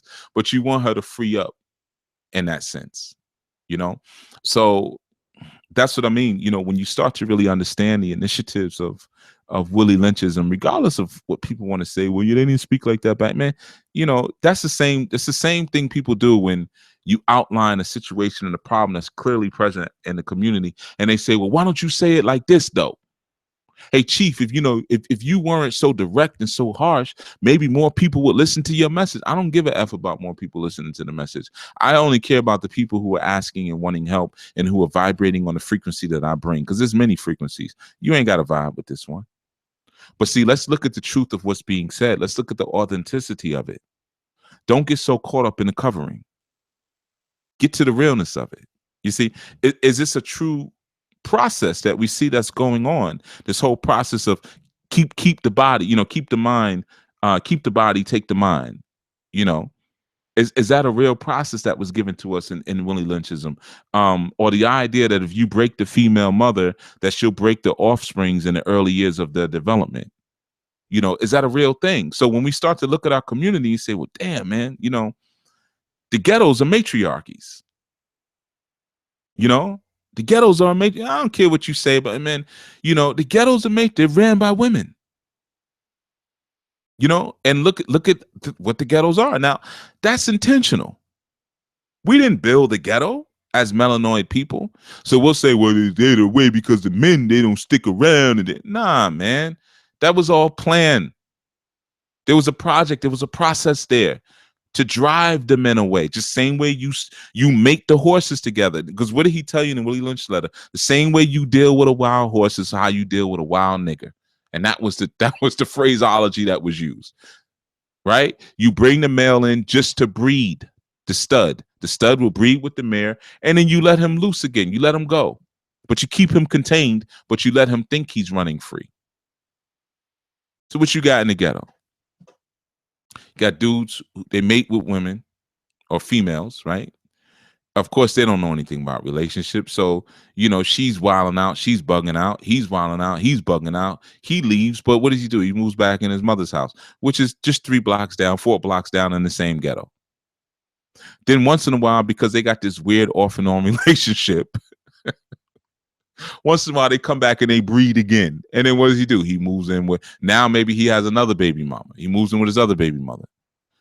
And then eventually he slowly gets his act together. He comes into some information, and then he gets married. But now you got all these females all around the hood. But he probably still lives in the hood, him and his ghetto wife. You see, this is a process, man. So when we start, that's what I'm saying. A lot of times you got to learn the difference between critiquing, which is critical. Critique comes from critical thought. To be a critic, to critically and intelligently look at something, you have to know the difference between that and abuse and bashing someone. To bash is to abuse. This isn't everything I just said right now. There's many people who would take it as abuse because they've learned to use peculiar language that they don't understand to keep them trapped and contained in a certain mental framework. But some will listen to it and say, wait a minute. I'm seeing this. Let's look at the brother's core intent. Why would he say this? Does he hate women? Does he this, that? And you could, people go through all those paths with me. You don't like women. Are you stupid? I don't like women. How many women I like women. I like women. Okay. And I love their company. It's funny. I was just talking about that earlier today to a brother. And, I was saying, he's not married or anything like that. He's like, I never had a desire to get married. I was like, I don't blame you, man. Don't, it's not wise, because he's not really into the information. So his idea of marriage would be like a Westernite. I said, man, you don't want to mess with it. But I was like, learn to enjoy women, though. And he was like, what do you mean? I was like, learn to just enjoy them. Enjoy the sound of their voice. learn to enjoy the art of their body, from the skinny ones to the fat ones. Learn to enjoy their art, their voice, the way they walk, the way they smell. Just learn to enjoy them, and appreciate that, and learn to find pleasure and take pleasure in women, because if you can't take pleasure in women, then you won't know how to pick a pleasurable woman. And many women are miserable because of what I'm talking about right now. The misery has been architected and designed into them. You see, it has been designed into them. So that's what I'm saying, man. We're not looking at the process, sadly. We're not looking at, the idea, like you said earlier, well, I feel like I pick up on people's energy. I feel like I pick up on people's design. And yeah. And you know what? I'm teaching it to you, but there are people who knew it hundreds of years before I was born. That's why you were targeted. They even wrote it in their Bible. Right? Who did the devil talk? The devil didn't talk to Adam.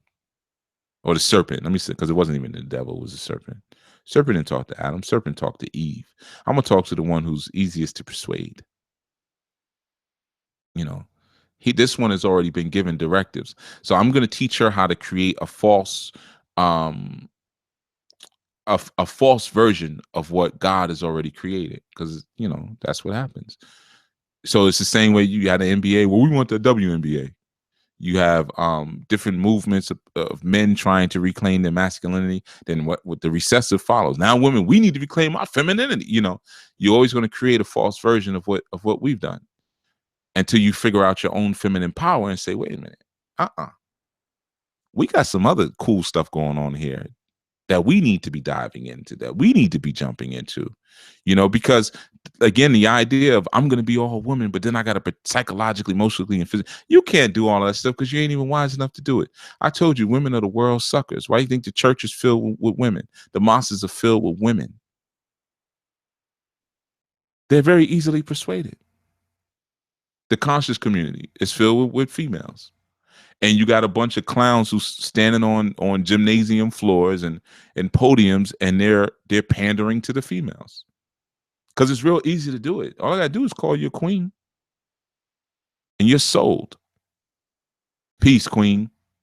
Yeah, the black woman is God. I mean, who gives you that nurturing? Who goes through more than a black woman? All the pain that you have to bear in this society, you're most hated. I'll give you some quotes from the feminist movement.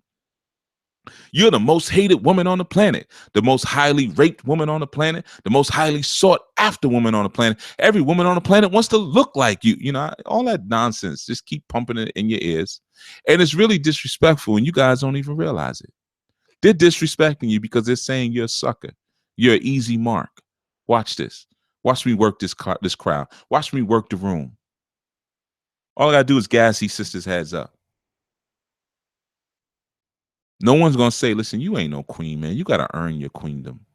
And how the hell you going to be a queen and you ain't got no king? Get out of here. No one's going to say that to you.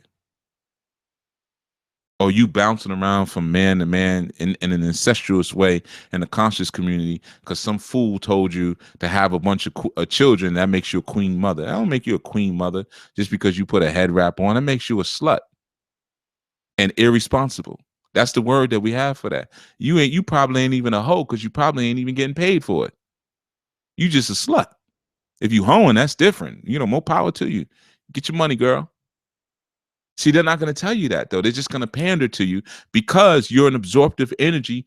I can get you wrapped around a sick and distorted ideology within 5 minutes. Because sometimes you guys don't really, I know women can be real sneaky and all that, but sometimes you guys don't realize how conniving and devious men can be.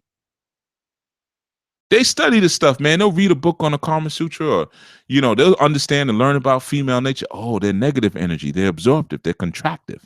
Oh, they're the maternal energy. They're looking for something to mother. Oh, okay. And they'll sit up and they'll come up with whole speeches and curriculums to keep you in the dark and to keep you fooled. You see what I mean? Come on, sis. You got to wake up, man. And I know this was all on the comment of I think I'm sensitive like that too. And sis, I'm glad you brought it up. I think it was Sequoia or Michelle, one of y'all who said it. Maybe it was Mama Sadaka. The whole idea of, yeah, I'm receptive to things. You damn right you're receptive to stuff. You damn right. Why do you think in Islam they wear the hijab? What did I tell you the hijab was? A veil. Why is there a veil? Because the veil separates men from women. Why? Think about it. Wouldn't some of the sisters now, some of you 25, 30 and up, wouldn't you want it to have been covered when you were a young girl, making some of the dumb decisions that you made that now have completely, totally changed the landscape of what your life is and what your life is going to be for the next 30 years? Wouldn't you have loved to have someone who would said, "Nah, boys over here, girls over there"? You would have had greater networks of sisterhood, because, like I've said so many times, man, women act different when men come in the room. They start getting competitive. They start getting catty. Start trying to dig into each other when you don't need to. You get a man like me, you ain't got to be competitive because I take all of you. 5 of you in the room, you ain't gotta start acting funny. All 5 of you line up. Come on, I'm gonna change your last name. See, somebody really needs to put you up onto the game properly. And I know it doesn't feel comfortable when I'm talking about it. I know it doesn't, man, because like I said, I know my voice is punchy and it's deep and it sounds rough and gravelly. I know all that, and I think I'm having some respiratory issue because I notice on the shows whenever I laugh, there's some scratchiness on the top of my voice now. And I got to look into that, man. Baba ain't taking care of himself. But so what I'm saying, man, is I know it doesn't feel comfortable here, but yeah, you are receptive, sisters. You are. And you are vessels, and the light that comes in is going to shape you. You see? So you keep picking up on all this garbage light, man. Some of these cornballs out here pretending to be teachers, pretending to be gods. I mean gods, yeah. I was gonna say guides, but I could say gods too. Pretending to be babalaos, man. And if you don't really know the nature of how things work, then you'll easily be fooled. You see, you'll easily be fooled. Men are unbending. Okay? So when you in a relationship or you dealing with these guys and they're flip-flopping, this week they're Moor, next week they're Muslim, the week after that they're Kemetic priests, after that they're a son of Shango, the next week they're a Babalao. He ain't ready. Look at all that confusion he's dumping into you. He ain't ready. You see? And you got to understand some of the machinations that you've been taught to use in your relationships, man. Those are the things that are keeping you crazy. They don't work. Some of the manipulations that you're being taught to use, they don't work. I'm telling you, this Willie Lynchism is real. It's real. It's a real thing. I don't care what people say. Oh, it was, that wasn't even a real letter. And in 1712, they didn't speak, because that's the year it came out. 1712, they didn't speak like that and this and that. Look at the process, man. Stop playing.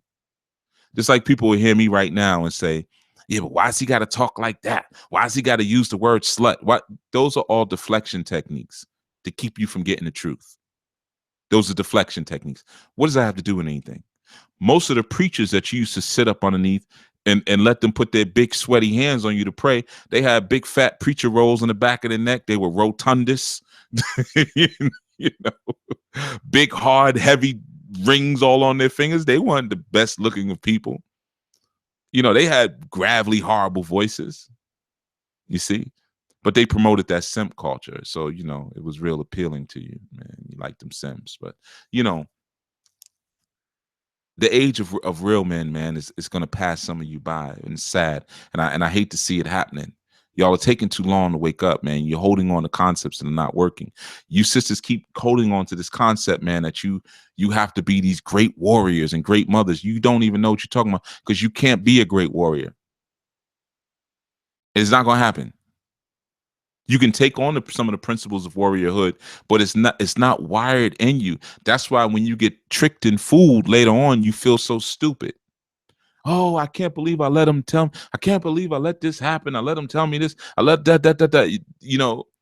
Because, yeah, anybody can get through. It ain't hard. I told you I used to teach self-defense for women. And I used to always tell the women in the middle class, at the end of the day, if I want you, I can take you. You ain't stopping no man. Once his adrenaline is punch, you punch him, you could kick him in the testicles. He's still coming for you. Once that adrenaline is coming. So rape, because the original name of the class was rape prevention. I wasn't feeling that name. I was like, man, you can't prevent that. You can't prevent it through teaching a woman how to fight. That's the truth of it. You can't. And now you're getting this from a martial artist.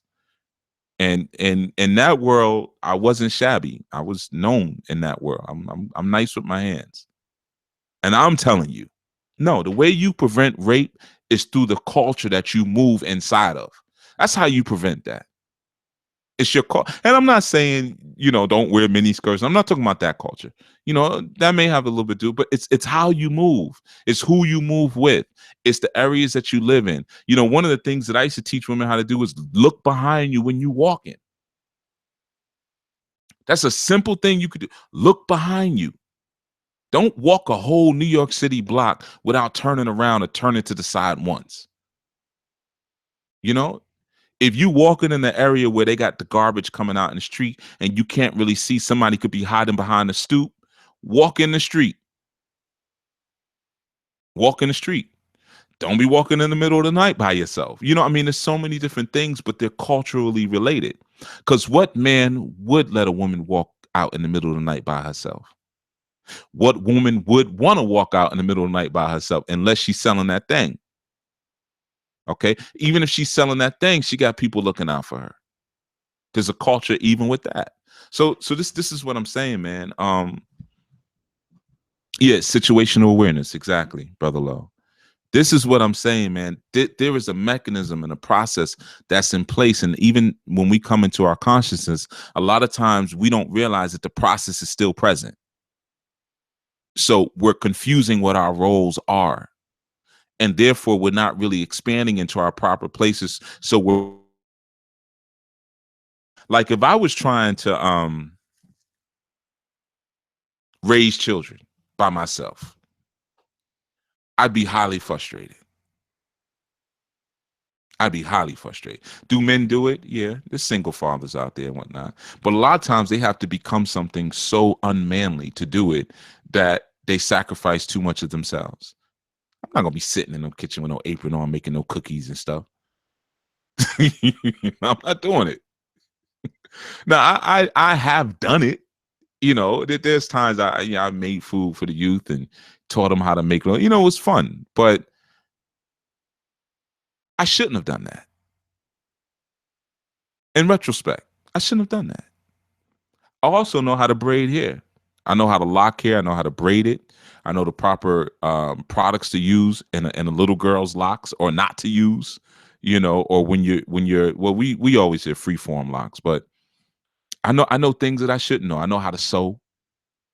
I can fix little holes in dresses. I know how to use vinegar and baking soda to get a stain out of a young lady's clothes, or all of that stuff. But I should have been focused on other things, man.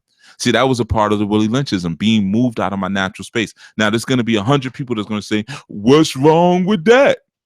What's wrong with that? You mean a father can't love his child?" Because they'll start to equate one thing with another thing that's not even what we're talking about. That's a tactic. See, that's a tactic. I did those things because I do love my youth, you see. But as we're growing and we're coming into our proper culture, we're learning what love really is and how we really express our love. What's the true expression of our love as men? What's the true expression of our love as women? You see, we're learning that because we're coming into a healthier culture. You see, my children own land in places that they've never even been. Why? Because I love them.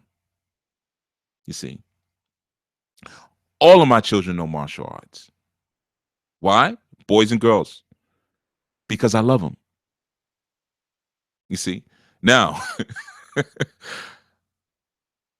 I'm not always the most, well, with the girls, yeah. Well, with the boys, I'm not always the most affectionate, Baba. I'm not, always hugging and I love you, boy. And I ain't, you do something good, I'll tell you I love you, but nah, and different fathers are different, but my love is very evident. There's no doubt about that. My love is very evident because I've learned through my culture how to be a man from my culture, how to be a man. Before that, I was working out of the confines and the paradigms of Willie Lynchism. I was just a buck, big, strong, scary buck. Good for what? Whipping out my Johnson and you know, making babies or pretending to make babies, you know. Um, Working from that paradigm, you start to learn the sensitivity of a man. We're sensitive too. We have empathy too, but it expresses itself a little differently. You see, we're very beautiful creatures.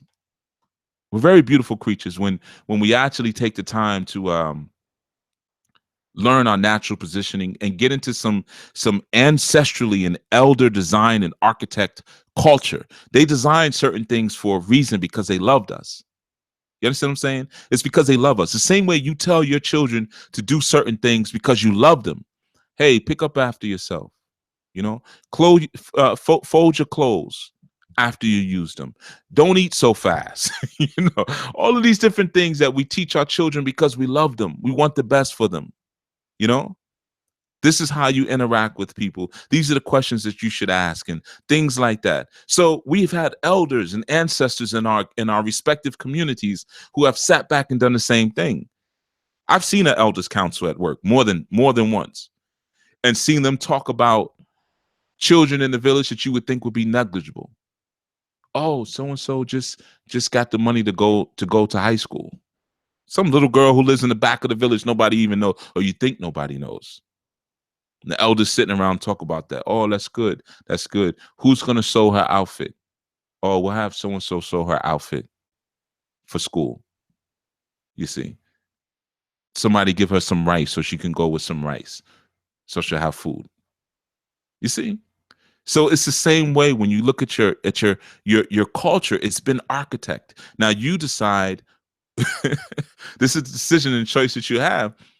Whose architect culture do you want to take? You take the Willie Lynchism, and to address that, there's a section in it where it says, what does it say?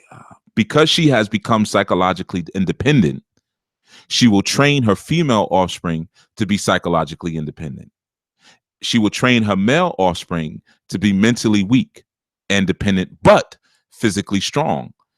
And then he said, you got the nigger woman out front, nigger man in the back scared. See? Nigger woman out front, nigger man in the back scared. Does that sound familiar? It sound like something you may have witnessed? Does that sound like a movie you've seen already? So the sisters jump, I'm a warrior. And we got, you know, back in antiquity, women were on the front line. Come on, man, knock it off with that. I'll smack that gun out your hand. Just stop. All right, just stop. I got this. So when you now have a quote unquote nigger man, Chief Yuya, who says, no, the roles are reversed. I'm supposed to be out front and courageous. You're supposed to be in the back, maybe not scared, but assured that I'm out front and I'm willing to give my life for my family. That's your assurance. You see, that's your assurance. I will give my life for my family. I'm going out front. Any day I'm willing to die for you. You see, that's your assurance. So when you have someone like me who steps out there like that, the chip in you says, suppress him, kill him. We don't want that. Kill him, kill him, kill him, kill him. He's going against the program, you see, because of the training that's been put inside of you.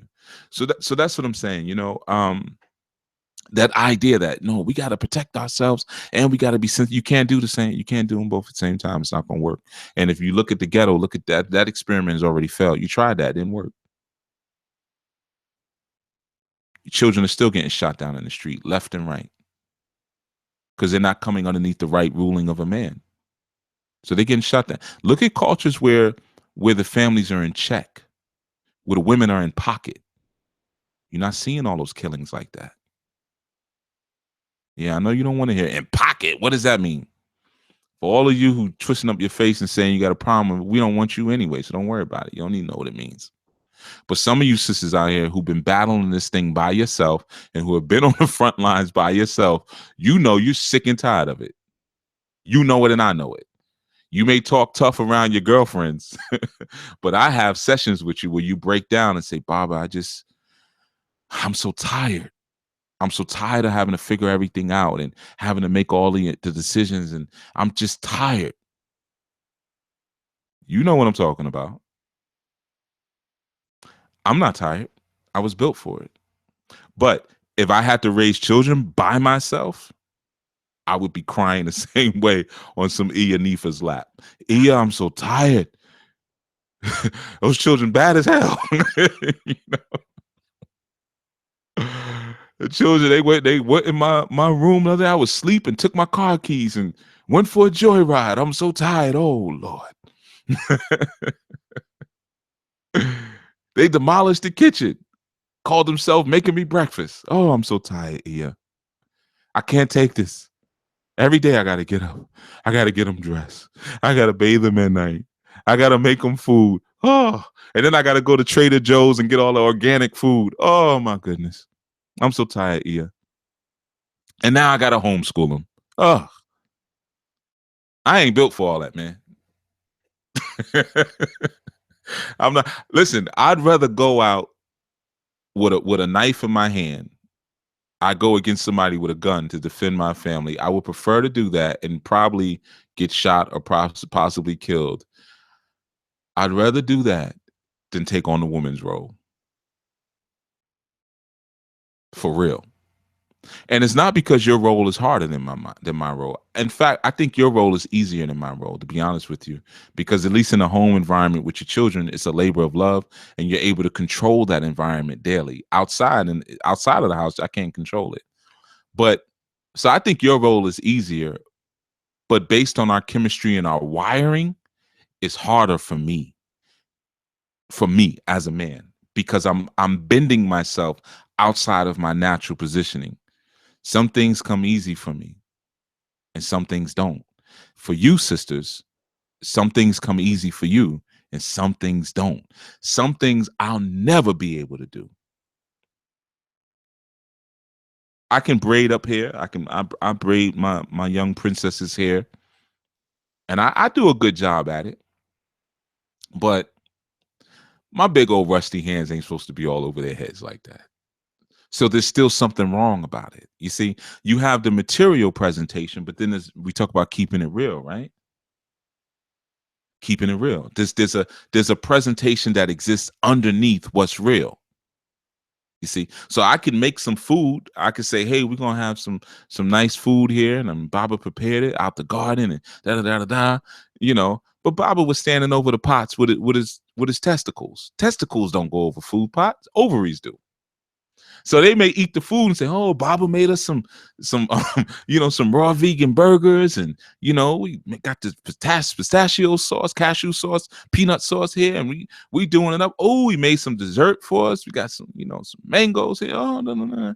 But the wrong energy went into it. You see, so physically the presentation looks great. Yeah, yeah, yeah. All that's good, man. But there's other dimensions where there has to be a communication and exchange. And some of those dimensions I can't get into because I don't have the equipment.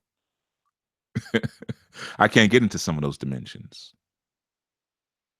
Just like, a dude can't silently flirt with me. I've had men flirt with me before, but it's not like the flirtation that a woman does.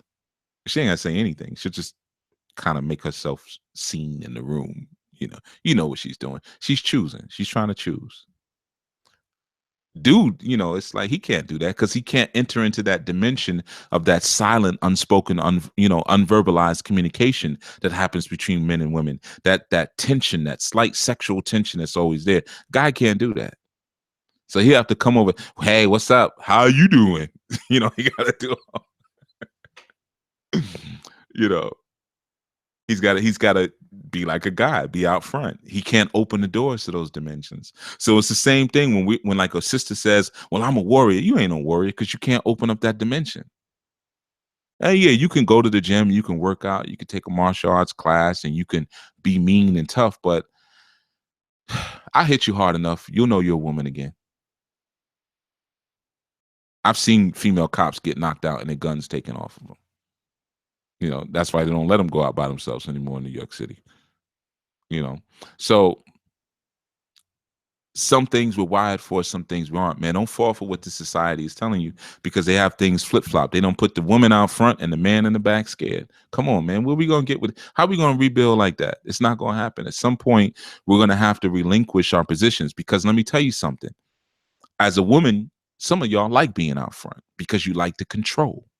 You like to hear these clowns in these lectures and stuff tell you that you are the backbone of the community, all those different lies. You ain't the backbone of the damn community. And if you are, look at what the community looks like.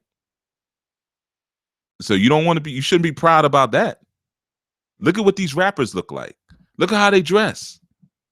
Look at Lil Uzi.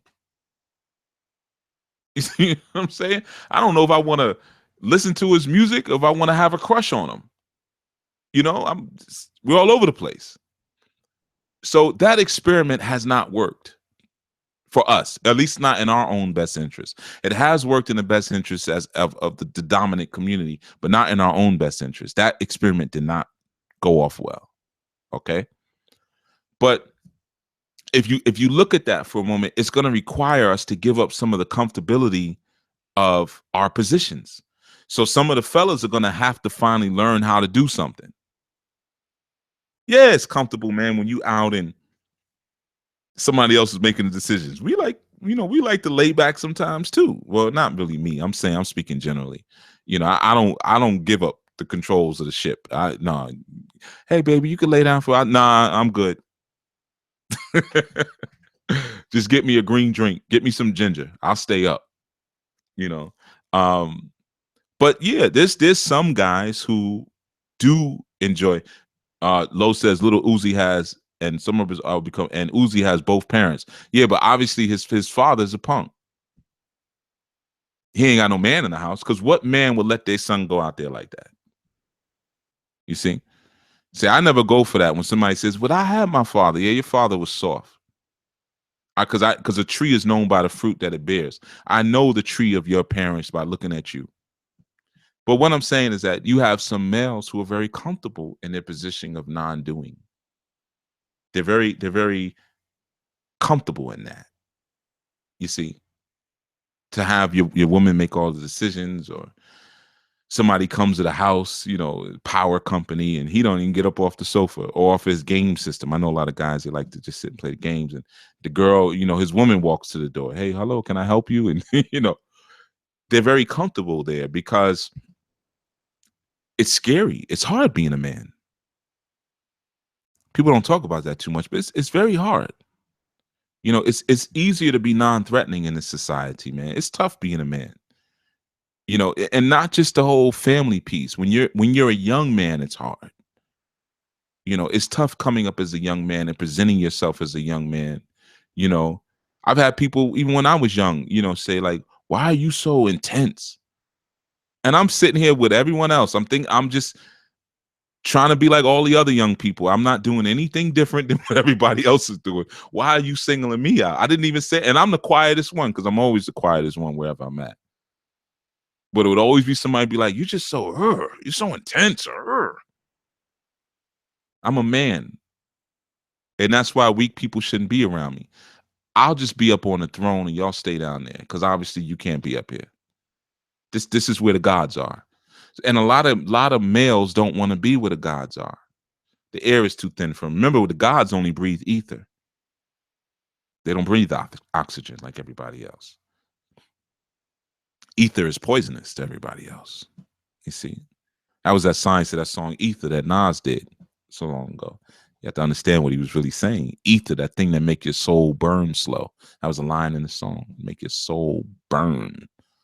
You see, everyone can't be up here. So you got a lot of males who are comfortable in their status quo in their position, and you have a lot of females who are comfortable in their position. And some of those we just have to scrape off the table and say, okay, well then y'all go over there, y'all keep doing that. And for those of us who want to live like women, let's sit down and have a conversation and see if we can do some things. You see?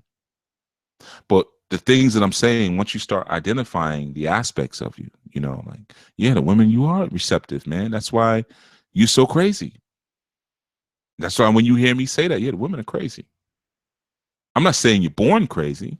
I'm saying because of your chemistry, you've been made crazy. Why have the males been effeminized? Castrate the male, then you could rape the woman. I've shared that with you before. That's an old saying that was said by the early invaders of Africa. I think it was the Portuguese. Castrate the man, then you can rape the woman. The woman they were referring to was the continent, by the way, but it still applies if you think about it. They were saying if we castrate the men, the warriors, through religion and all and trade and make them soft and comfortable, then we can rape the continent. We can rape. And what is the continent? A resource. Well, what is women? What are women? What is a resource? The source of light. What is the source of light? Dark. Women are our resource. Castrate the man, you can rape the woman. It's real simple. All right, I'm getting ready to get out of here because I already went over time. I only wanted to be about 45 minutes, but you know how that goes, man. Sometimes the spirit comes on you. And there's so much that on these shows that I don't speak about, that I keep quiet, and sometimes little things will trigger and I'll say, no, you know what, I'm gonna speak on this. Because you never know when your last time is going to be, when your last day is going to be, or so sometimes you have to speak. Let's see. Let me go to some. I'm gonna see if there's any questions or any comments. I'm gonna read a couple of them. Man, y'all were really talking. There's a lot here in the chat, man. Y'all going off. Uh-oh. Maybe the spirit is on all of us today of going. Maybe it's on all of us. Let's see. I'm gonna skip around. Okay, so I see Mama Sadaka's comment. Then you say, Sequoia says, that's funny you say that, Chief. My husband and I smashed our TV for fun before my second pregnancy, and we fasted from media. You smashed your TV. Yeah. You two need to just be with each other. you two are for each other. You smash your TVs. Natural. Y'all like Mickey and Mallory from Natural Born Killers. No, but I understand. I'm messing with you. So I started having amazing lucid dreams, and I dreamed I was pregnant, and later found out I really was. Let's see. I'm just gonna go through it. I'm gonna skip around. Kelly says there was a cop killing in the projects, and everybody is boo-hooing about the cop that was killed. I asked a question about the kid that was killed. Yeah. When cops are killed, yeah, I mean, anytime there's a loss of life, it's tragedy, but there's nothing like dying a warrior's death. So if he's killed in line of duty, you see how he's treated, right? They call it killed in line of duty, but it's a warrior's death. His family is taken care of, all kind of things. Or her, you got female cops too. We don't need to cry for warriors if it was a warrior's death and not just something else. Omar says, no deal, you black man talking that liberation stuff. Yeah, I know. Channel will probably get shut down soon enough. Michelle says, give thanks, Chief. I'm deeply grateful for your message and your consistency. It may be too late for me, but Alice will be spared. Nah, it ain't too late. Stop putting an expiration date on your enlightenment. All right. There's no expiration date on this. Let's see. Vivid Eye says, LOL, I study many different paths, but there is an unbendable essence within. There we go. No sense flipping back and forth. That promotes a shaky foundation, right? And you lose credibility with your woman. Then she'll say, I ain't doing none of this. Credibility is key. You see, I did a video on being credible, Marva says, ooh, LOL. This is so eye-opening for me raising granddaughters. Yeah. You got to protect them girls, boy. You keep a protective hedge around them. That's the key with the girl. The boys, yeah, but not so much. Boys are gonna go out and come back with scars and black eyes, and their feelings hurt. My girl cheated on me. Men, we got to go through that because it's how we grow. We got to be hardened through that. Girls, you don't want to be hardened, man. Keep them in la la land. Let them play in the backyard, man. Grow a flower garden from them. And the thing what women need to start learning to bring. Let me say this, man, before I skip down to the bottom. You sisters need to learn the arts. I'm telling you, learn the arts. The arts are very valuable for your home and for your community, man. Not enough women do poetry anymore, or play instruments, or sing, even if you can't sing that great. You know, explore the abstract realm a lot more. That's really your thing, the abstract. And I say the same thing for men. I feel all men should know how to play at least one instrument, should know how to write poetry, should know how to pilot several different kinds of vehicles. It's a whole list, but it's really the woman's thing. The arts and things like that for men are really, it's a strategic thing. You learn how to write poetry and stuff. It teaches you empathy. When you have to, some of the most uncompassionate people I've ever met in my life are the worst writers, because when you write, when you're involved in literary works, you have to learn how to write in a way so that people can feel what you're saying or understand what it is that you're saying. People who tend to be poor writers are people who also don't really care, about other people. They're not thinking about how is this going to be received when people read it, or, you'll find that those are also usually very rude people, and, people who have a lack of empathy. So women should really get into the arts a lot more, man. I'm telling you, drawing, collages, murals, paper mache, sewing, quilting. I know all of that stuff sounds real old fashioned and old school, man, but you can really soothe and take the edges off of the stress and strain that your family goes through artistic means. I'm telling you, manipulate the senses through art. It's very powerful. Byron says my wife is laughing at the cookie joke. What was the cookie joke? There was a cookie joke. I don't know. I was in the spirit. I don't know what I'm saying. Jamie Anaya says the programming of the mind has been going on for a long time. Absolutely, and it might take a long time to get up out of it. But at some point, somebody has to be honest and say, "This is what it is. This is what's happening to us." We got to stop being those scared, especially, and I'm saying the men, because we're the ones who have to teach. We're the messiahs here. We can't be those scared nigger men in the back. Okay.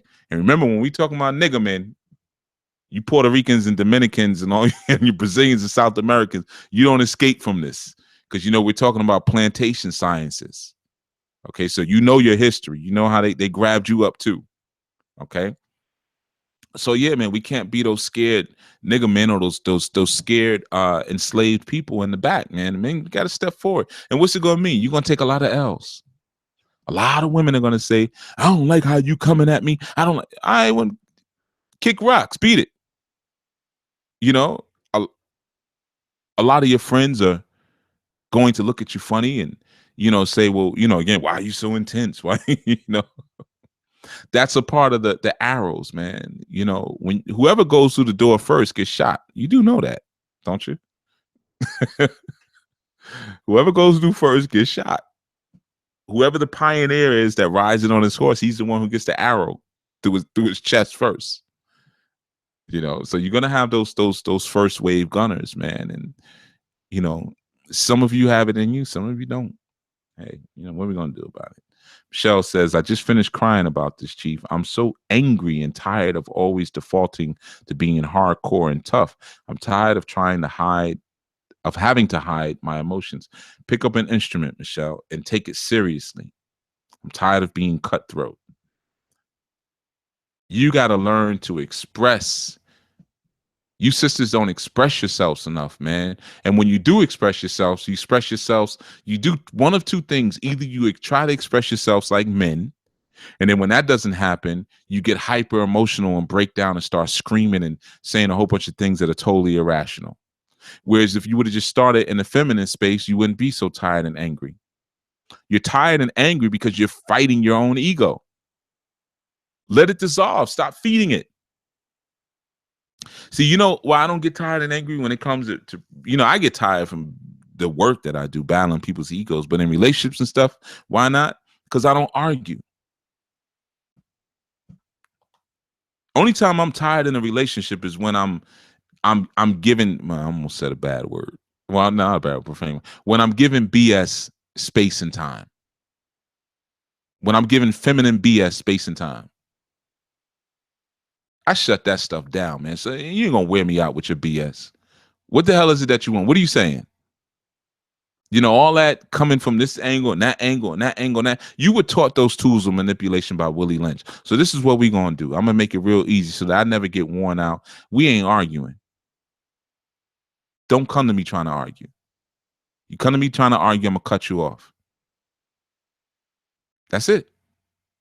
So that means, what are we left with? That means we got to sit down and talk to each other like humane individuals. And if I'm in a place where I can't speak to you humanely, I have to figure out a way to go somewhere else for the moment, get that out of me, and then come back so we can have a productive conversation. Yep. I'm not your punching bag.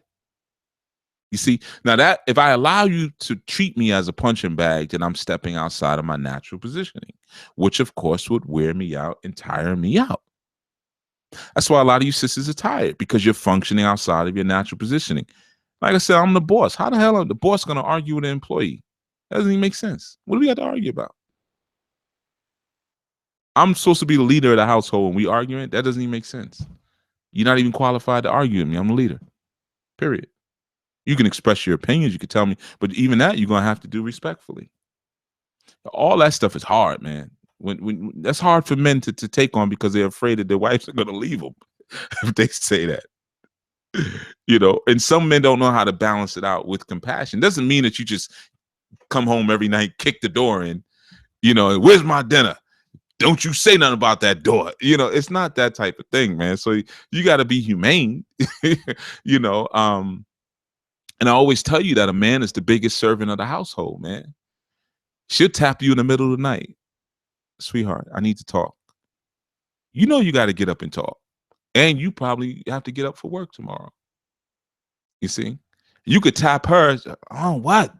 I'm sleeping. And you got to let it go. You might go downstairs and watch TV or go in your man cave, you know, but you have to always be available. You know, so there's this balance in it, but I'm not saying to be cruel about it. You know, you don't have to be cruel, but when you're loving about it and you make it clear that I'm going to lock things down because I love you, because if I let you have your way and let you try to act however you want to act, if you want to act manly or whatever it is, you're going to destroy the relationship, because your energy, you as a woman, you epitomize the energy of destruction. I epitomize construction. So there has to be a balance between the two, but I can't let you have the lead like you want it to have it, because you're going to destroy everything. You don't believe me? Just look in the news. Look at all the celebrity divorces, and look who always comes out with a book first, detailing all of the details of the marriage, destroying somebody's legacy. You don't believe me? That doesn't mean you should hate women because of anything. It just means you should know women. This is why we have to behave the way we have. Just like as a man, if your energy is electric and expansive, you might wear your woman out. You might burn your woman out. When I was young and I didn't know how to monitor my energy, I used to burn sisters out. They'd be like, "Oh, you're too much to keep up with. You know, you're doing so much," because I didn't know how to do it without her. You know, I would say, "Oh, we going to a bimbe over here. We going to this bimbe over here. We doing it. Oh, we got this ceremony over here. Oh, we're gonna do this over here." You know, and then there's a rally. We're gonna do this march. Come on, sis. We going, without realizing, no, let her stay home. She can come when she wants to come, or when it's safe for her to come. You go do all of that. You the one with all the extra energy. She's a homebody. She wants to stay home, make some food, watch a movie, you know, talk on the phone with her mother or her friends, you know, relax, bruh. So you learn how to balance it out, because you can burn your woman out, you know, and it can end up, you know, being cruel in a sense, you know, it can end up being cruel. Let's see. I'm just going through these real quick. Now I'm just really, really jumping around. Vivid Eye says, "LOL, my lover is always saying don't work too hard, come lay down, etc." I'm like, nope, got a bill. Yeah, that's right. Don't listen to her when she's saying lay down. You know, you got work to do, and you got a baby getting ready to come, man. So Hassan Rodriguez says, always wondered what that line was supposed to mean. I am divine says, thank you, Chief. I clearly understand why I was so angry before, looking like Medea. Ooh. Yeah, you don't look like that. Yeah. That's bad business. Sister Marva says, oh, she's talking to Michelle. Okay, let's see. Lotus Scholar watching this animal documentary on animal predators, and they drew home how much predators fail in hunting before they succeed. Right. You see, the essence of manhood. You know, the thing about men when you're on a hunt for women, that's why women are very, as they get older, you sisters, it's so hard for you to get a man if you're single. That's a dangerous place to be. 40 plus and single. Why? Because you never learned how to hunt. And the aspect of hunting is facing rejection. A lot of women are not used to rejection because they never had to go out and try to get a man. You know, when they were younger, it just, it seems like this plethora of men, coming at them. And especially now with the internet, you got all this virtual attention. It's not real, but you got real thirsty guys. All you got to do is show a little cleavage and they pop up, click, click, click, like, beautiful queen, gorgeous, it's just, making some very average moves, your little cleavage, or you show a little thigh or something, making some very average moves seem huge, but you ain't gonna marry any of them. But it's that fear of rejection that a lot of women have, because we never talk about the female ego, but the female ego is insane. It's out of control. They are not asking you for nothing. So sometimes they'll be 40, 50, 60 years old, still just trying to sit in a room and look cute and wonder why nobody came up to them. No, sexual value is different. You got to learn how to hunt now, like a lioness. And in your hunting, you're going to face a lot of rejection. Or you might face, but sometimes men don't know how to reject females because, you reject a female, you might get stabbed. Don't believe me? Do some Google searches. Females don't like that, man. They'll stab you, pour bleach in your face because they're not used to that. As young men, you might, especially when you're going through your real hormonal phases, you might try to talk to 10, 15 girls a day. You might hit pay dirt with one if you're lucky, maybe. But, so you're used to calling a girl over, nice girl, pretty girl. No, I'm not going to do that again. But you're used to calling a girl over and her ignoring you or telling you too I don't talk to short guys, or you too young for me. You're used to being told no. So that actually helps a young man in business, facing rejection. That's a part of business, And when a man or a young man, even a teenager, is trying to bring in girls, like I'm saying girls specifically, not women yet, although some, but they're building their economy. That's their mini version of learning how to build an economy, and you're going to face rejection. And a lot of sisters have never had a man just be like, nah, and then because what's time you say no to a woman, what they say? Were you gay? You don't like women? No, I don't like you. I had to tell a sister that recently who used to comment on these shows and stuff. Well, actually, that was a while ago. But she said something slick, then tried to diss some of y'all on the show. And I was like, listen, sis, this is why I'm not calling you. Like, you used up ghetto scraps. I don't want you. She probably never had anybody ever say anything like that to her. What is the truth? You used up ghetto scraps, man. What I want with you? You know who I am? But just used to always throwing herself, at someone and them responding. And then when it didn't happen, she went in and, yeah, you just used to them people on your show. And that's not, nah, player, it ain't that. I don't want you.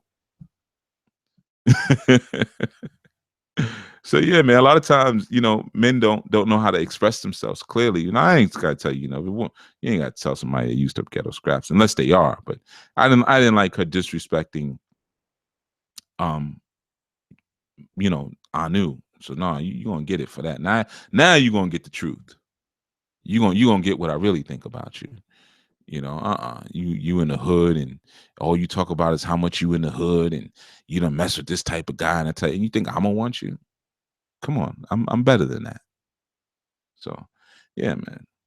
So let's see. Rahane says, when I was in the 5th grade, a teacher told me out of the blue that I was trying to intimidate her. I was as quiet as kid in the class. That's, I don't mean to laugh, but yeah, I have seen teachers like that.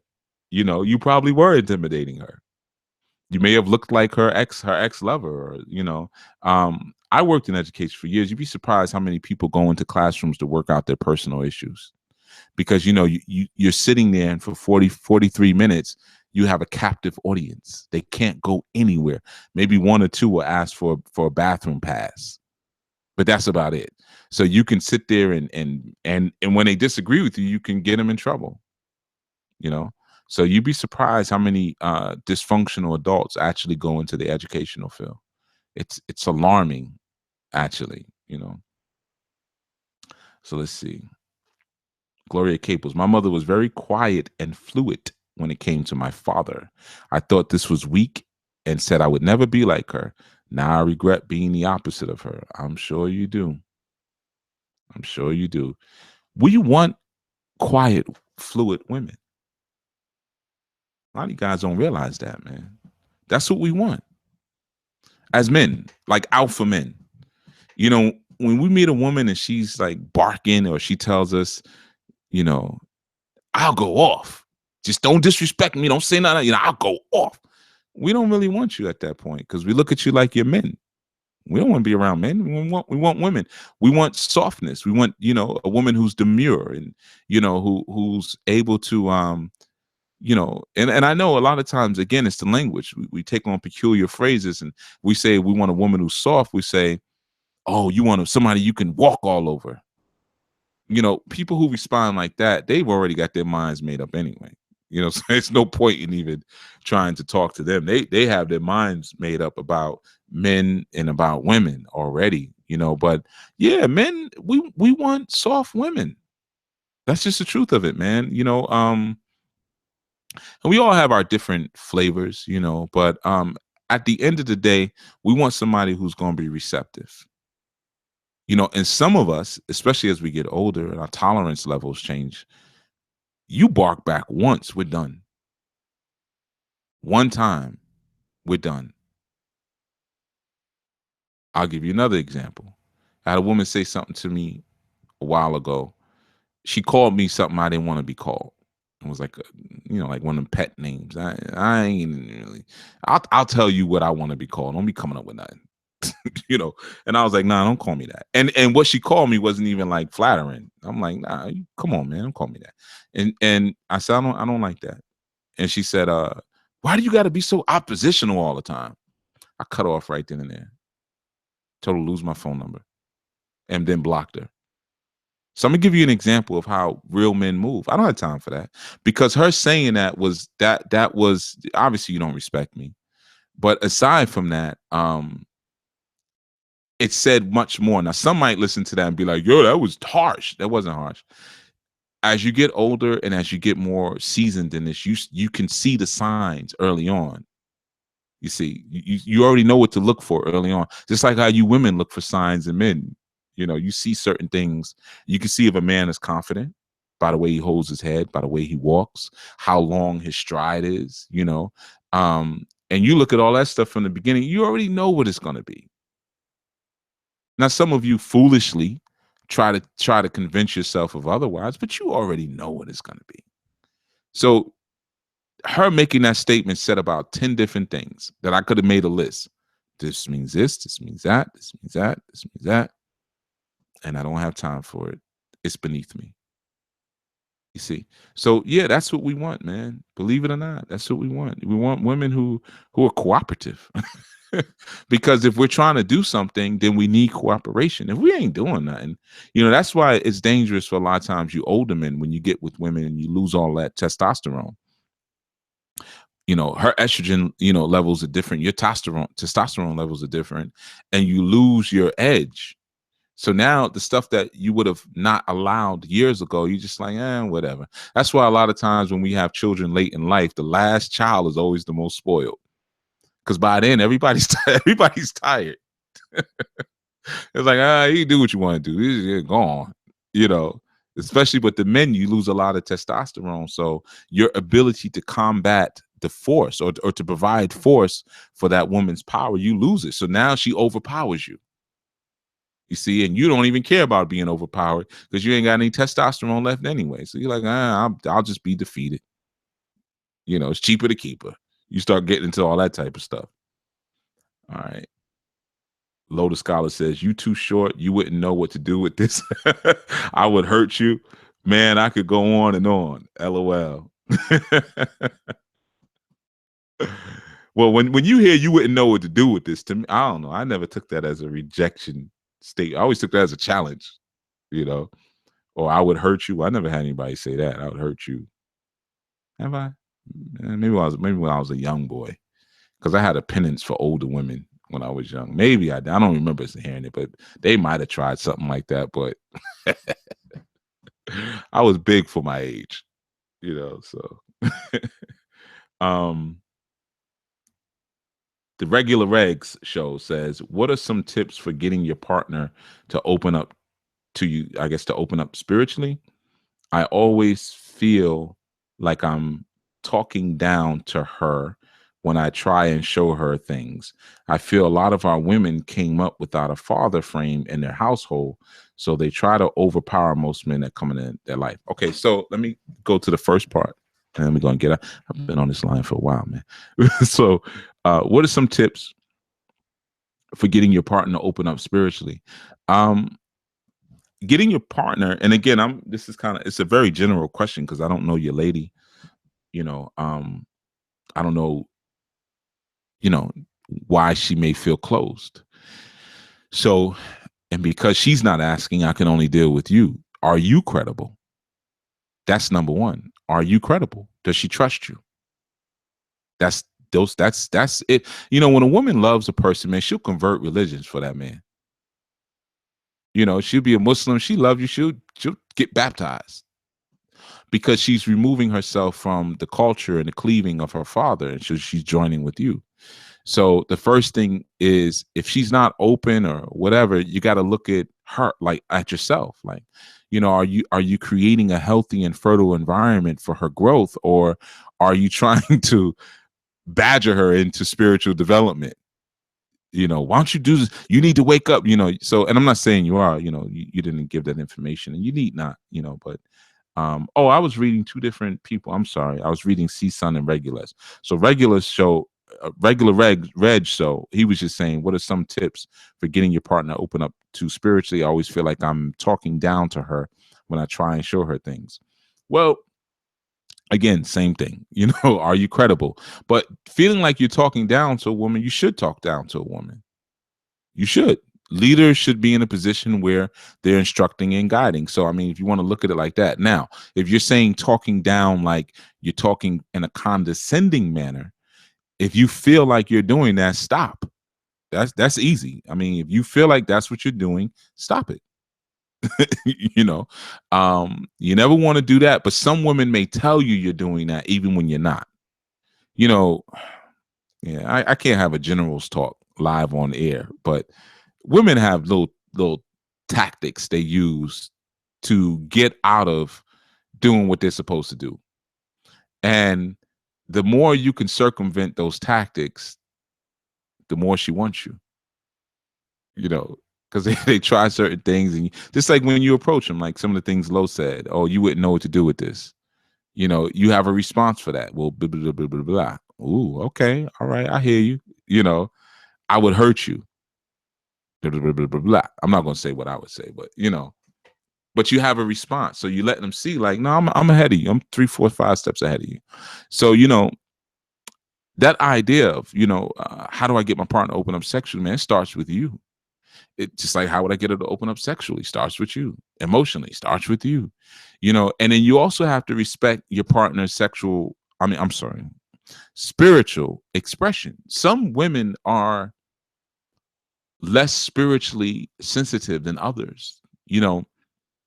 Some women, like I've given this example before, Oya women are very powerful spiritually. They're very powerful, but they like have very little respect for the spiritual world. Very little respect. Like, yeah, they just, you would think that they're just not spiritual at all. but it's just the way that they express their spirituality is a bit different. They're yeah, it's just different. Because Oyas can tend to be disrespectful, period. But that's because they represent that aspiration of women to be men. The manly woman, the bearded woman, the Hatshepsuts, stealing the fire, the ability to breathe fire from Shango and taking it for herself, knocking over Osayin's herbal calabash because she wants the power of herbs. And, she's always doing too much. She's always doing the most. Basically, Oya woman is always doing the most. But that's part of the expression of her spirituality. So it may not look the way you want it to look, in a sense, like maybe you want her to do rituals with you and things like that. And again, you got to look at your credibility. Are you one of those guys who've been bouncing around from system to system? Are you cruel in your presentation? Are you leading by example? That's an important one. You can't tell her to pour libations every day and then you ain't doing it. And then you come home from work and you're like, hey, did you pour your libations today? You can't do it that way. So a lot of times, to get your woman to open up more spiritually, you got to find out too why she's not opening up. And maybe she's already open enough, but maybe she had a bad experience. Maybe she had a bad dream. A lot of times you deal with Haitian women. You get that one a lot. Haitian sisters are tell you, I saw some things coming up, and sometimes even Jamaican sisters, but definitely Haitian sisters. They'll say, no, I saw some things when I was coming up, and it just scared me from that stuff. So you have to kind of listen and know the story in a sense like that, know their story. But I would definitely say, man, you got to check your credibility. Are you credible yourself, man? Does she feel like she can, because opening up spiritually, it's like saying, let me use my bow and arrow and shoot this apple off the top of your head. You're dealing with someone's spirit, man. That's a very sacred and secret and private and precious thing. She doesn't have to open that up to anyone if she doesn't want to, So I would say focus on your own credibility, man, because anything outside of that, you don't want to cross that line of being manipulative and being persuasive, like we spoke about earlier. You maintain your spiritual consistency.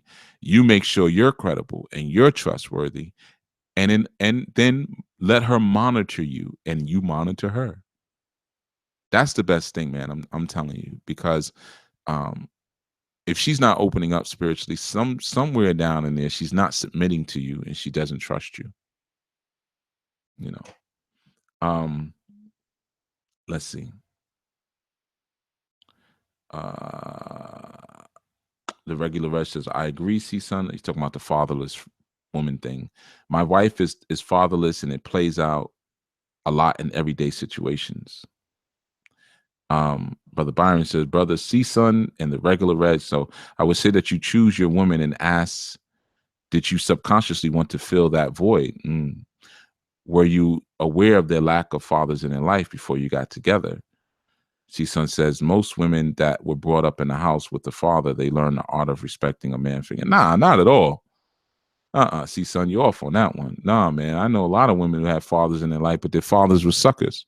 So that caused more damage because now they think they can get it. And when they try to get away with things, they'll say, well, my father didn't have a problem with it. I've known women like that who had overbearing mothers who ruled their fathers with an iron hand.